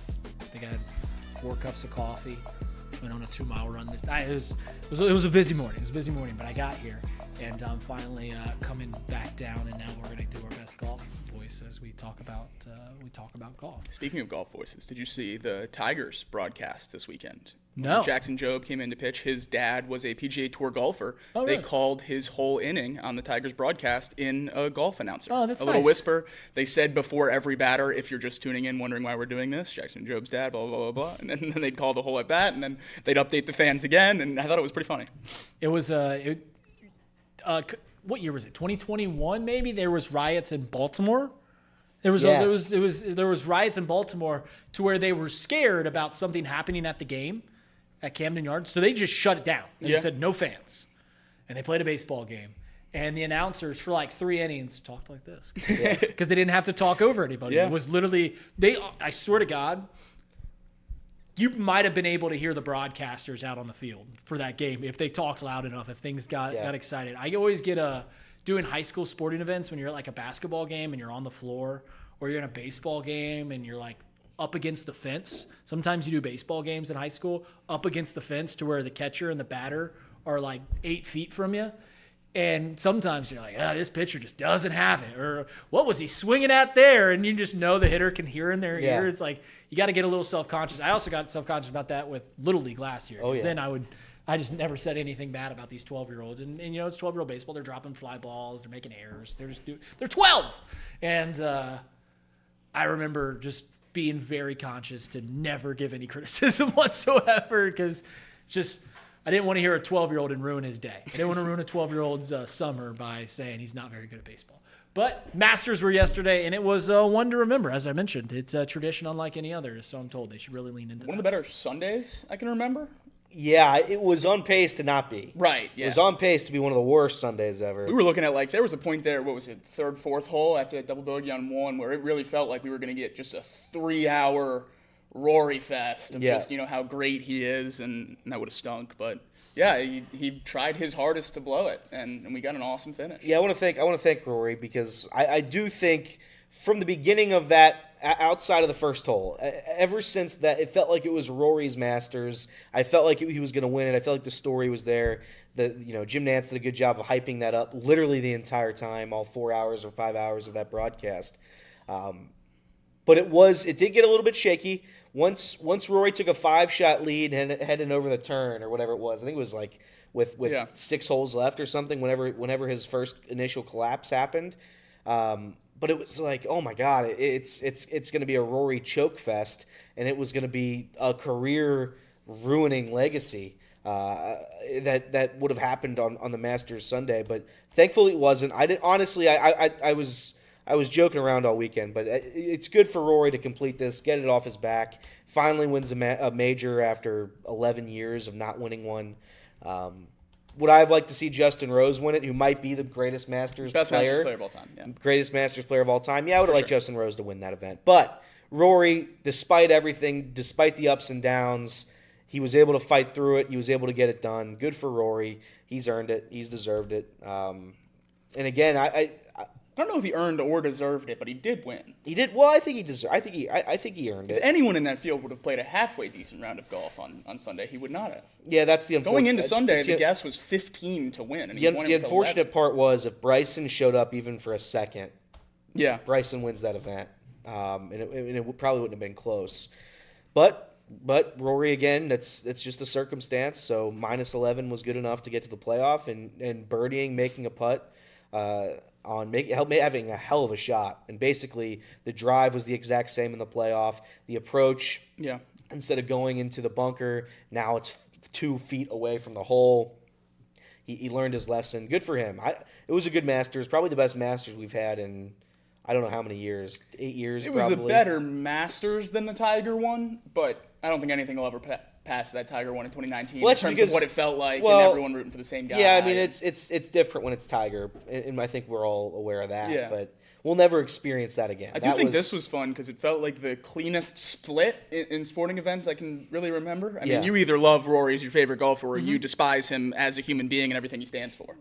Probably that's probably what it was. I mean, it's certainly the live drama makes it all the more better.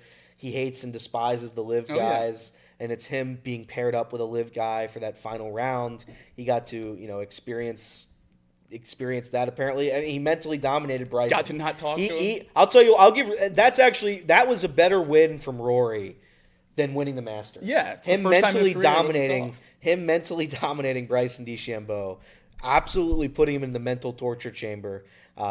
Bryson definitely was like hole 5, like, why isn't he talking to me? And the whole 18, he's out of the match. So. there was a couple moments like Rory, any bad position Rory got himself into, he saved it. Obviously, he went into the drink, but that wasn't a bad situation. It was just a bad shot. Like, he went into the woods several times. He was flying over trees. It was unbelievable. There was the one approach, I forget, again, don't know what hole it was, but I thought for sure he was laying up, and I thought for sure it was going in the water, and it somehow stopped right before it went into the water. Oh, yeah. So stuff like that, it felt like it was Rory's to lose. Every sports movie you've ever watched had Rory winning that Masters just because of the storylines and everything that went into it. AJ, listen, there's no secret, and I've made it very well known that I don't follow golf as closely as you guys or as most of the people that are watching, 132 people that are watching in the YouTube chat right now. I didn't know that. I knew that there was a small portion of people that hated Rory. I thought Rory was pretty well liked. Well, certainly everyone I talk to outside of our YouTube chat hates Rory. I mean, Oh, really? me and All my friends love him. I know he doesn't like Rory, and all my friends were rooting against him. Yeah, I think a Barstool thing? I think the it's a casual. live thing. Yeah, it's because he was so outspoken against Liv. Yeah, he gets tore up by Bryson at the U.S. Open. He just tears off in his car without talking to the media. Yeah, I think he's one of the most stuck-up golfers in all of golf. I can't stand Rory. I think that the casual golf fan loves him. Like, everybody who doesn't watch a ton. Like, every patron at Augusta yesterday was cheering for Rory. Yeah. Every single one of them. But I do think, like, if you follow some of the stories, like, as somebody who likes Bryson DeChambeau now, who didn't a while ago, 2 years ago, I hated him. Now I love him. It is kind of like silly to hear Rory just badmouth Liv when literally everybody did. I mean, everybody except for I guess half of them did it. Half of them went to Liv, and that storyline's still true to this day, actively. And then him walking that back, I think, was the big one. Him basically walking it all back and saying, "Oh, well, I guess it's fine now, so now I'm just going to stop talking about it." Once they announced that they were trying to do a merger. Spent 3 years acting like everyone that went to Liv was the devil, and then they said, "Oh, we'll get more money in the PGA," and he was like, "Oh, that's great." Yeah, you can change your opinion based off of new information. Sure, 100%. Him and Brandel Chambly were just definitely the voices that were outspoken. Tiger was too. Tiger definitely. Tiger. Tiger definitely hated him. I remember. I don't know if you guys remember this, but Scotty Scheffler. I remember when Cam Smith announced he was going to Live. I think the next tournament for Cam Smith, he played on the PGA Tour. Scotty Scheffler just walked directly in his line. Like, if you play golf, obviously you know that you don't do that, especially not on the PGA Tour. The jacket presentation yesterday, Scotty was not bubbly with Rory. He was very cold with Rory during that whole thing. So, like, there's stories out there, but at the end of the day, Rory gets it done. I don't know who I'm rooting for next, though. I know what's the next golf storyline now that Rory completed this one. Well, I'm saying, can Rory, and that puts him at what, seven majors? I don't know. Is this 7? Yeah, he'd won 2. Someone in the chat put that out. I don't have it. He's still only 35. I know that's kind of getting up there, and he's playing really good golf. Could he rattle off a couple and start talking about him in the all-time? You got Quail Hollow this year, majors. who he 5 majors. So he's won one twice, and then he's won every other. Quail Hollow this year, he dominates. He's won there 4 or 5 times. Yeah. And there's a major there this year. The Open is in Ireland this year. So there's points. I mean, he's playing the best golf of his career this season, and there's certainly chances here for him to stack a bunch of wins, and if he does, I'll lose a lot of money. I think. Golf needs a villain, and whatever you think of Rory McIlroy, he's intriguing enough to watch every week. So that's all that matters to me. Bryson DeChambeau, same deal. In a sport that lacks heroes and villains, getting characters in this sport means a lot. So that's all that I care for. Again, I was watching yesterday with a buddy of mine, and it was just like we were all rooting against Rory. It was a fun thing. He won it. He shut us up, and that's the story. What if I told you there was a sport that artificially creates villains and heroes? What if I told you that was a thing? No, you know what's funny is I've had this take that dynasties in sports are kind of good for them. It draws up. You hate them when they happen. Yeah. Then you recognize it once it's done. I think you look back at dynasties and you misremember how you felt about them. Like, everyone hated the Warriors, hated them. Then it kind of got done. And you're like, oh, that was kind of a cool team. Yeah, it was. The Patriots. I mean, we hated the Patriots. They're cheating, all this stuff. Then you look back and be like, man, that was pretty impressive. I wasn't alive during the Bulls thing. I think maybe that's remembered as a team that was loved universally, but I also wasn't there. I don't know. I know, like tennis, and I know there's not a ton of tennis fans. I know Sean Connor is. Outside of Sean Connor, I don't know how many tennis fans there are.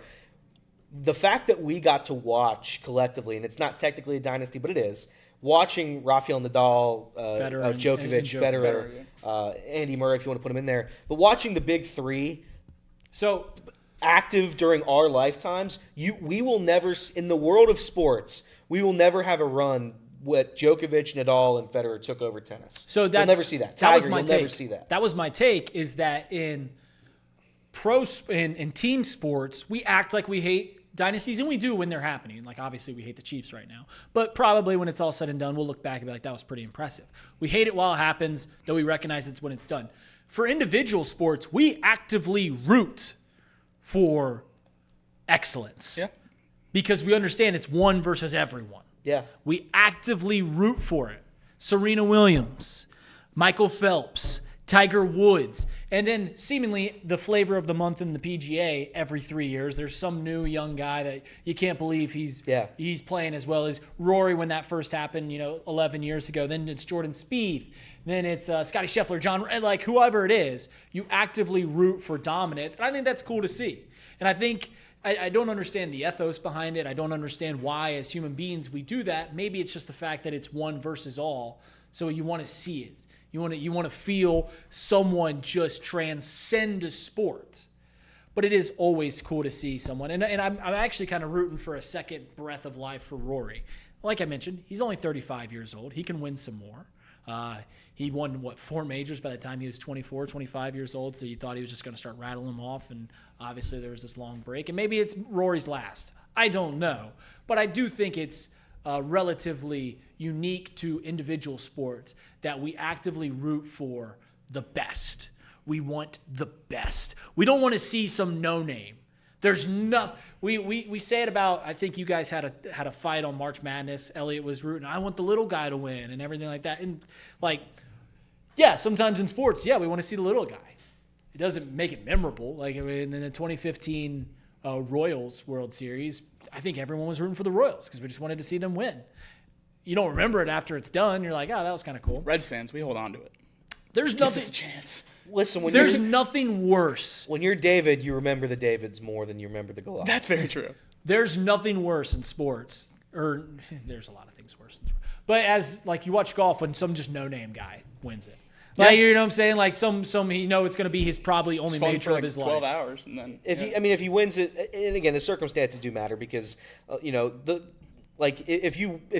the Warriors were we're dominating, they beat the Cavs in 5 games the 1 year after, but we remember the Cavs won beating the Warriors because of who they were and because of how impressive that dynasty was, and to have somebody step up and end it. That's what I remember. But it goes both ways. I mean, if No Name won it yesterday and he won by 10 shots, it would be the worst Masters in the history of golf. Right.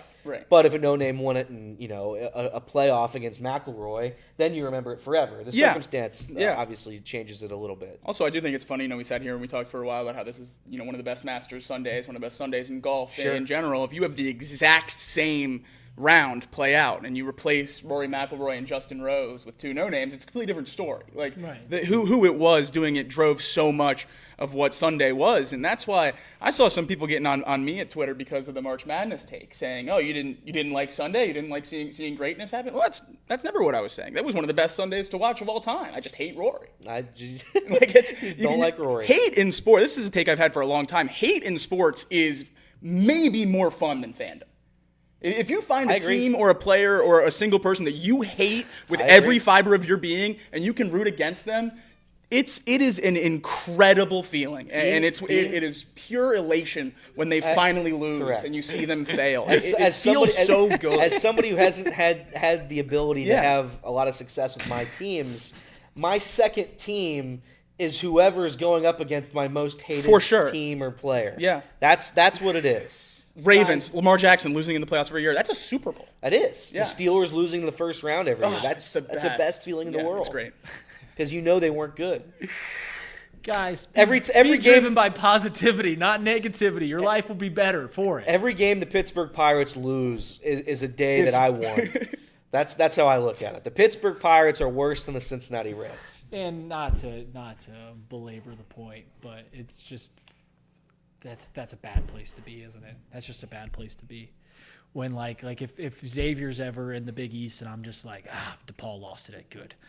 This is good. DePaul lost. Like if I'm ever there. But you never picked DePaul because they're losers. You're not happy when you see Mr. Well, that's what I'm saying is you're happy when the Pirates lost but they're losers. But so are we. That's what I'm saying. It'd be like being a football fan and be like, yes, Panthers, they're bad this year. Got it. We're good. So it's just, I don't know. But positivity is better than negativity, guys. Come on. Get on the It's not as train. fun. It might be better, but it's not as fun. I think I disagree. I like positive things. You know what's another thing? You know the glass half full, glass half empty thing, like how you can tell the difference between a positive and a negative person. I think I found a new one. I'll get us a break in a second, Casey. Calm down. I think the new one is do you guys have light or Twitter dark or Twitter light? Oh, yeah. Dark. I mean, yeah. Casey, you Twitter dark or Twitter light? See, I would have taken Casey as a positive guy. I'm a Twitter light guy. What about dark text messages? My whole phone's dark. Yeah. I don't know if mine actually. My whole phone's dark mode. I think my texts are light. My no, text- they're dark. Never mind. Yep. I'm not a sociologist, but that'd be a good thing. Hey, do you have dark text messages or light text messages? Do you have dark Twitter or light Twitter? And see if they're just genuinely a positive person overall. I'm light everywhere. My wife likes sitting in the dark. First thing I do when I walk into a room, lights are on. I do it in this room. Yeah, they'll you sit do. here. They'll sit in here in the dark, and I'm like, I turn on the lights. It's like, guys, it's good. These for lights you. are too bright. God forbid at It's 8:30 a.m. we don't want the brightest lights in the world. This one over here Good is for your brain. It's good for your brain, folks. We got to go to break, or Casey's going to strangle me. We're gonna go to YouTube. Thank you so much. I'm filling in today. I'll be back Wednesday. This has been Off the Bench, presented by United Dairy Farmers.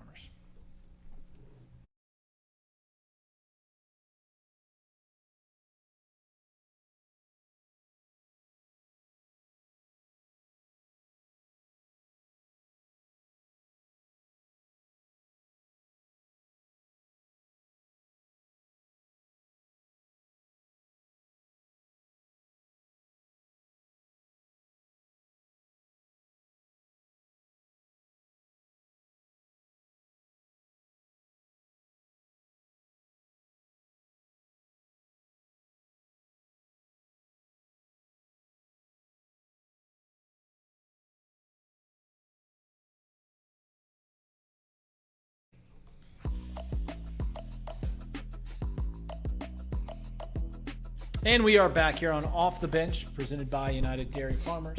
Remouse filling in for Justin. What am I doing? We're on the radio. We're on the YouTube side. I do that but we had to come back. But you said some news about the World Baseball. I'm a big World Baseball Classic Me fan, too. if you don't. I'm a big baseball guy. I think that I remember I had a debate on OGs remember this on Box Lunch back when we did Box Lunch after Off the Bench, and we went for like 3 hours arguing about the World Baseball Classic, and Trace was like, well, why doesn't the team take it seriously? They've never taken it seriously. And I was like, I'm pretty sure that they almost always have taken it seriously. Like the position players have. And I went back to the first World Baseball Classic in 2006, and I looked at Team America, and it was like Chipper Jones, Derek Jeter, like it was King Griffey Jr., Yeah. Manny Ramirez played for the Dominican. Like it was very, very much taken seriously. But you said, what's the news?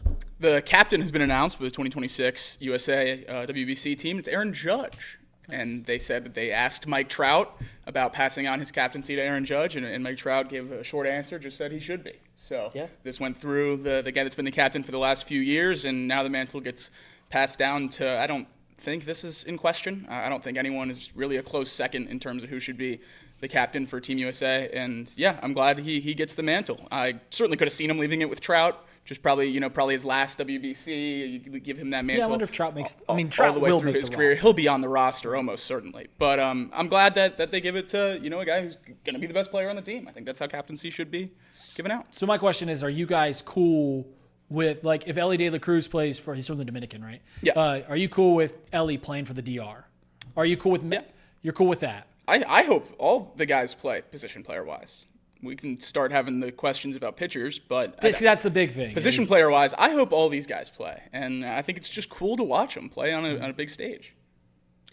As somebody who's had to watch the Reds get brutalized by injuries the past 5 years, no, I don't want them playing. I want to make something very clear. I'm not mad at them for playing for their country. But saying that, like, I know Diaz for the Mets went down, in the WBC. It matters. Like, it matters for the Reds if Elly plays for the Dominican and he gets hurt and he's done for 3 months. Like, that stuff matters. If Hunter Greene pitches for Team USA and it's like, oh, yeah, I need Tommy John now, that derails the Cincinnati Reds franchise for not just 1 year, but for 2. Mm-hmm. So that's my argument against it. I don't want my guys playing in it. I'll watch it. I'll cheer for Team USA. But saying that, when it's a small market franchise, I think it's drastically different than when the Dodgers run their guys out there. I think it's drastically different. So I don't think you'll ever get the non-Americans to not play. Right. I don't. Elly De La Cruz is going to play for the DR because it means so much to that country. That small little island is, for some reason, the best at pouring out baseball players. And actually, Japan's pretty much taken over. They are very much taking over Major League Baseball, which is a good thing. It's the game's growing. These are all good things. But I don't think you can. I don't think you got a shot to ever get the non-Americans to play. Now, for the Americans, there's I don't feel like throwing. I like if Nick Lodolo keeps throwing as well as he's throwing, there's a chance where he says, "Hey, he has an invite to play for Team America, Team USA," and he turns it down. Which as a World Baseball Classic fan, as a baseball fan, and I want the game to continue to grow. Truly do. I think it is very important for the best players to play in the World Baseball Classic. I think it sets the tone for the baseball season. I think it sets the tone for growing the brand, Like, it's really exciting seeing 50,000 person stadiums being filled up watching ball in March. Yeah. I don't know. It just is. It's really exciting. And if you haven't seen when Puerto Rico plays the DR, It's maybe the best atmosphere baseball gets, truly. Maybe is the best atmosphere baseball gets. And I understand the concerns. I understand why I don't want to see Hunter Greene get hurt, ruin my season for the sake of playing for Team USA. Fully get it. But personally, I'm in favor of those guys because I understand that it's good for the game. I'm willing to take the risk on a player here getting hurt. And the reward being that the game continues to grow. The game gets something that I truly believe can be a cornerstone of baseball. Like, I think that the World Baseball Classic has the ability to be on par with the yearly World Series. I truly believe that. And it might already be there in terms of, fans outside of the United States. The other thing, injuries, massive concern. Can derail a decade, for sure. No question about it. How cool would it be to watch Hunter Greene in a Team USA jersey throw in the 8 innings of shutout baseball in the championship as the ace, or, he starts game 1 and then he comes out of the pen in the championship, whatever it is. How cool would it be to watch the Reds have players in that situation playing for the country, one of the best players in the entire league? I think that's unbelievable to watch. I think that's the peak of every single sport, is when you have the ability to root for your country playing against the rest of the world. I think the WBC is an unbelievable opportunity, and if the Reds have a chance to have some guys in it, I'll be all for it. They had 2 guys in the rotation in 2023. Weren't on the team at the time, but Brady Singer and Nick Martinez were on the 2023 WBC team. So have to wonder if maybe those guys could inch their way back if maybe the Hunter Greenes of the world don't end up going. The pitchers that pitch for Team USA are hilarious because it's 40-year-olds and relief pitchers. That's literally it. Who was on the roster the last time they played? Their ace was Adam Wainwright. Was it really? Yeah, Adam Wainwright. Miles Michaelis, your guy. Oh boy.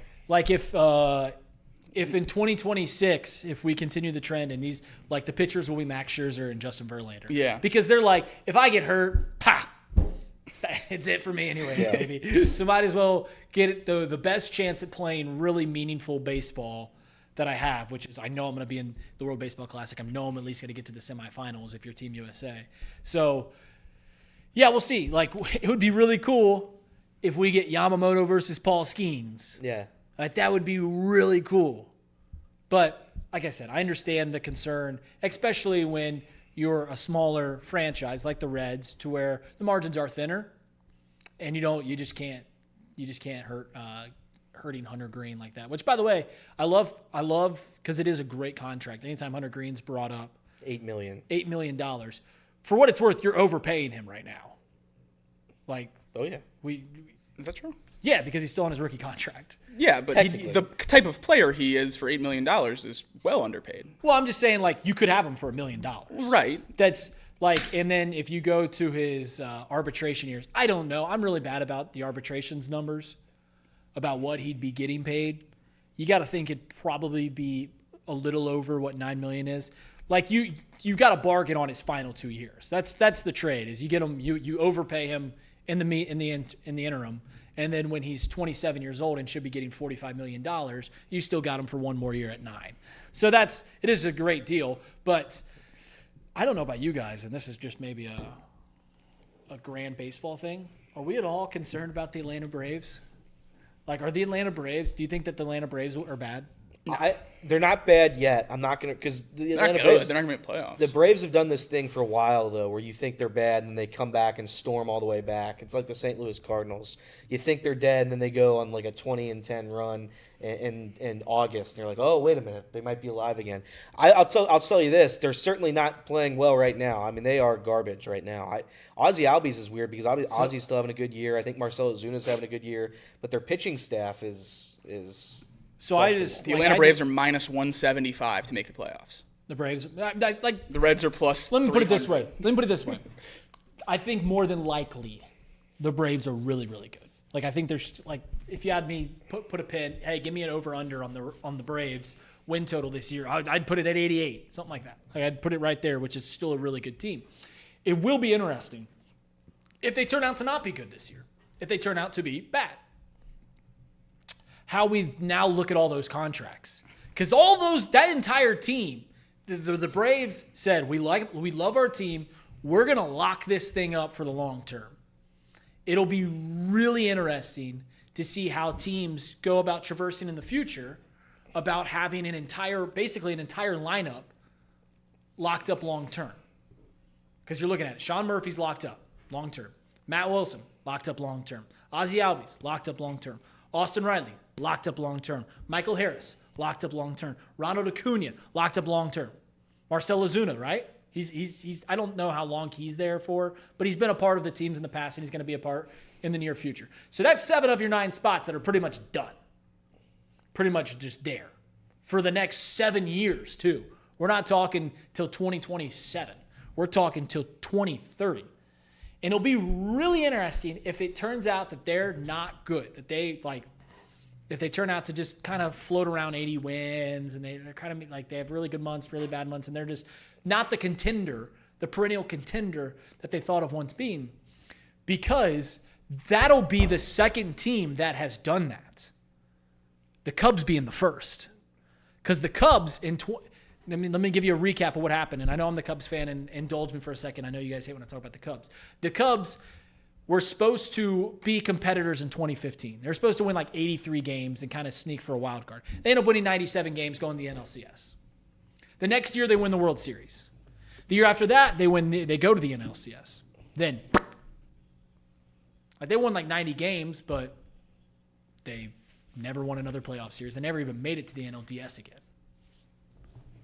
And that was with their entire roster, their entire lineup being locked up for at least 6 years. Obviously, none of those guys got extension, but they all came up at the exact same time. And they said, hey, we're gonna float with these guys for the next 6 years. Wilson Contreras, Anthony Rizzo, Chris Bryant, Addison Russell, Ben Zobrist, Javi Baez, Jason Hayward. Now, Ian Happ came up later on, and he's been there ever since. But it's just really interesting if 2 years ago, we were saying every MLB team needs to do what the Braves are doing. They need to get these young guys. They need to get them all locked up long-term as quickly as possible. Pay them front load their contracts, so you pay them when they're supposed to be making nothing. They're on their rookie contracts. They're at arbitration. You're going to pay them a bunch of money, but then you get the budget when they're, hitting their prime, when they're 28 to 30, and you're paying them $10 million, $15 million a year. It'll just be interesting if major league teams are cautious in doing that, because they look at, well, the Braves just did that whole thing. We were told 3 years ago that the Braves is going to be the future of how you create your franchise, and it didn't work out for them. Well, it's still, and no, I'm saying, like, at this moment, it still makes sense, right? You lock up, you see a guy who's really good. But even if it does, like, and this is where I just don't know because I've never had success. If knowing what you know about the Cubs, you'd still run it back because they won the World Series. They won the World Series in the first year of everyone being together. Correct, and then we pay them all, and then we continue on. But you won the World Series with them, so you pay them. Like, that's where, like, I can't sit here and say it's not going to work. And the Braves won in 2021. Now, this was, I think, the first year of Austin Riley. Yeah. I think Acuna was hurt that year. He tore his ACL. Acuna wasn't even there that was his year. first injury. Ozzie was there. I think it was pre-Matt Olson. Yeah, it was. It was pre-Matt Olson. It was pre-Sean Murphy.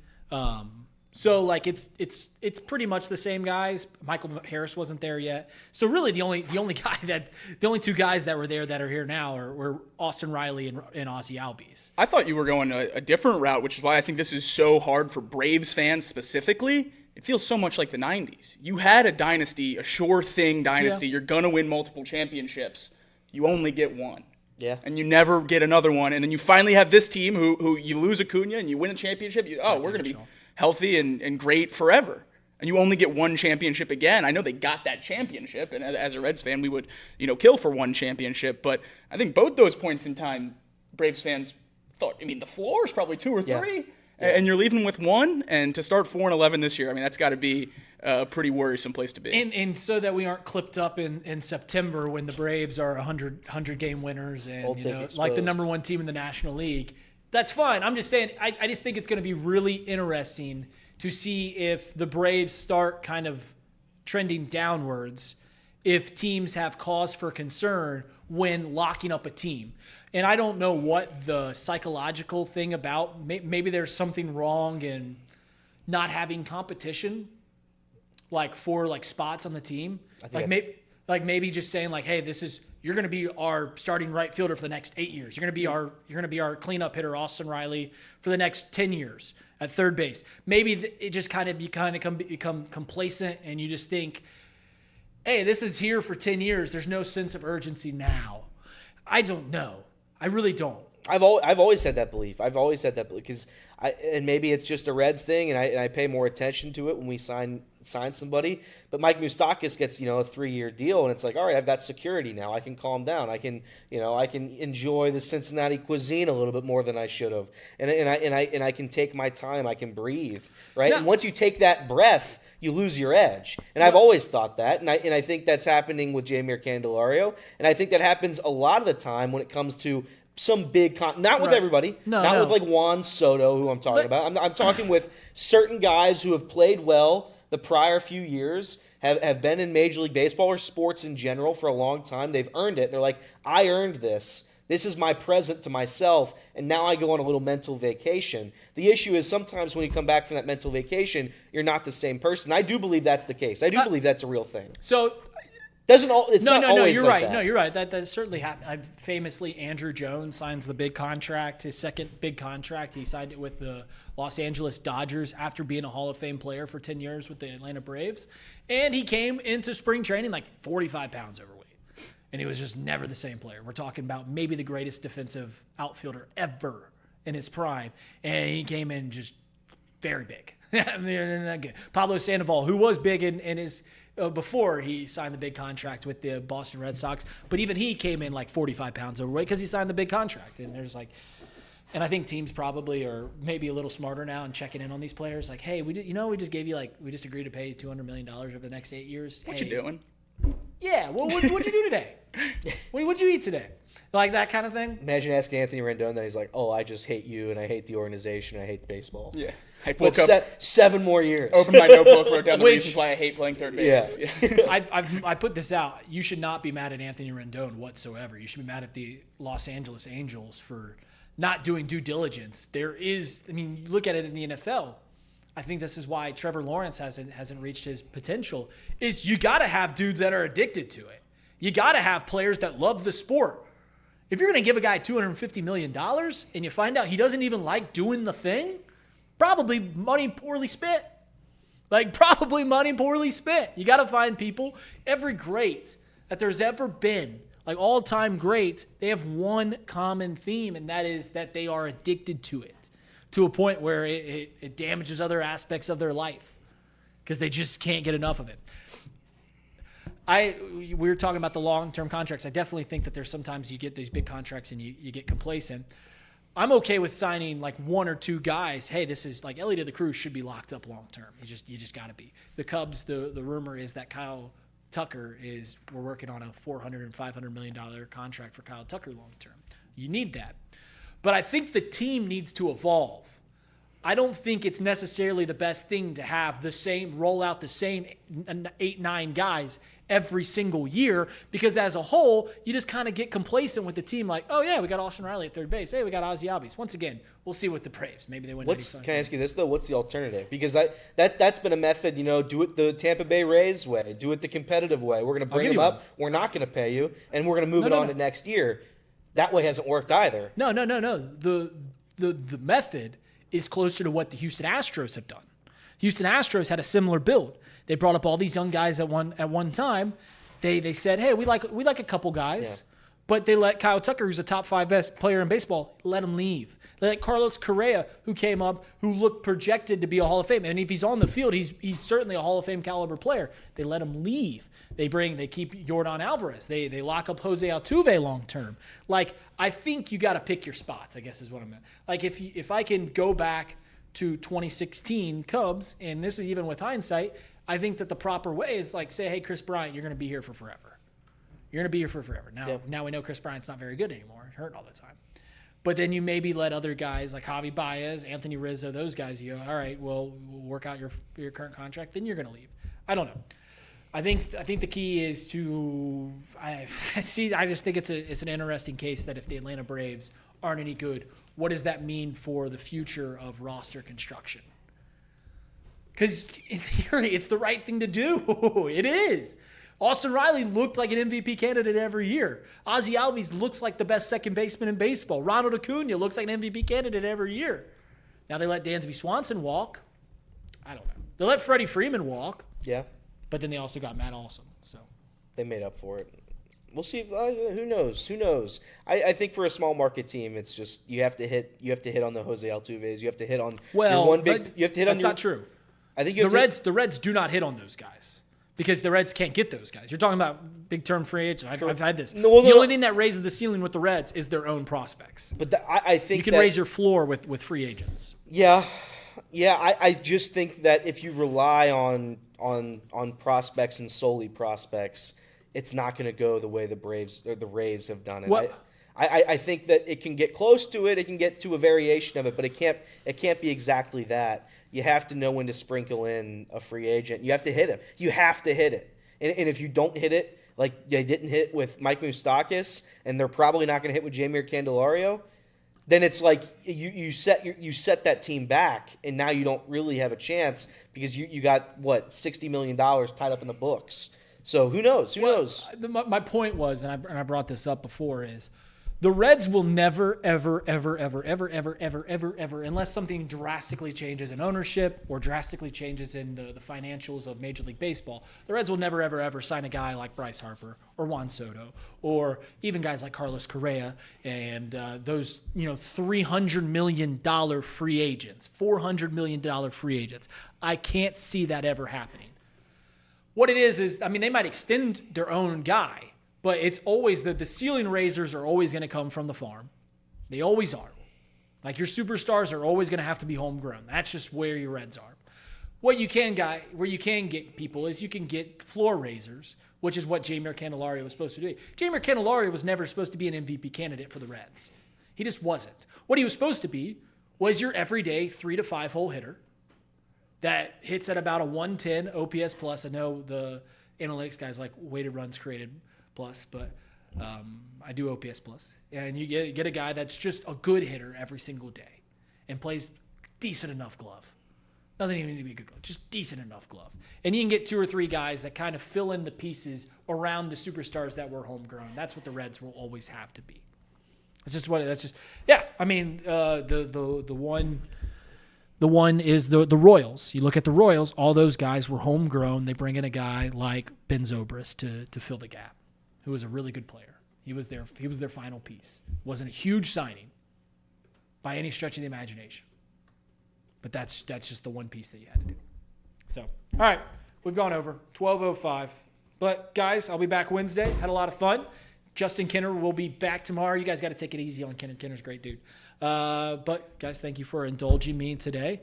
There will be box lunch later on today. I'll sit in the room and hang out with you guys. We'll have some We'll have some fun. But that does it. Thank you for listening to me yell about the Reds manager. I hope it continues. I hope it continues that like 5 years down the road, we're still doing content here at Chatterbox Sports, and I get to yell about whoever the manager is then too. Didn't you say you wanted Zach Taylor to coach the Bengals over Bill Belichick last offseason? I did. Seems similar to David Bell, Terry Francona. Oh. One has 6 Super Bowls. One hasn't won anything. Said the guy's modernized, is better for the job. I'm thinking. Well, the difference was Zach Taylor went to a Super Bowl and right. David Bell. Yeah, but David Bell Bell made the second. 82. He never finished second place in the National I would say League David Central. Bell outperformed his roster every single year he was the manager, except for one.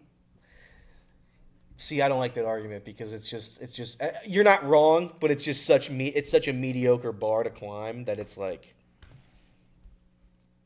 Yeah, I mean, I can't. I'm not. We'll I'm not going to Wednesday. sit. I'm not going to sit here and. We can save it for Wednesday. Save it for We can Wednesday. revisit on Wednesday. Save it for Wednesday. Like I said, We'll I'm have a not gonna Monday, sit Wednesday here. show. I and a understand. Tuesday, Thursday, Friday Yeah. show. I understand the hypocrisy there. I see it. Zach Taylor's had success. A lot of it. Quite a lot of it. David Bell's I'm a Zach Taylor guy. David Bell's had 0. I'm not a Zach I Taylor would think guy. The Reds haven't finished You can't disagree with the above third place in the National League I Central, disagree. the second worst or the worst division in baseball. The Reds haven't finished above third place since 2013. See you guys. Positive.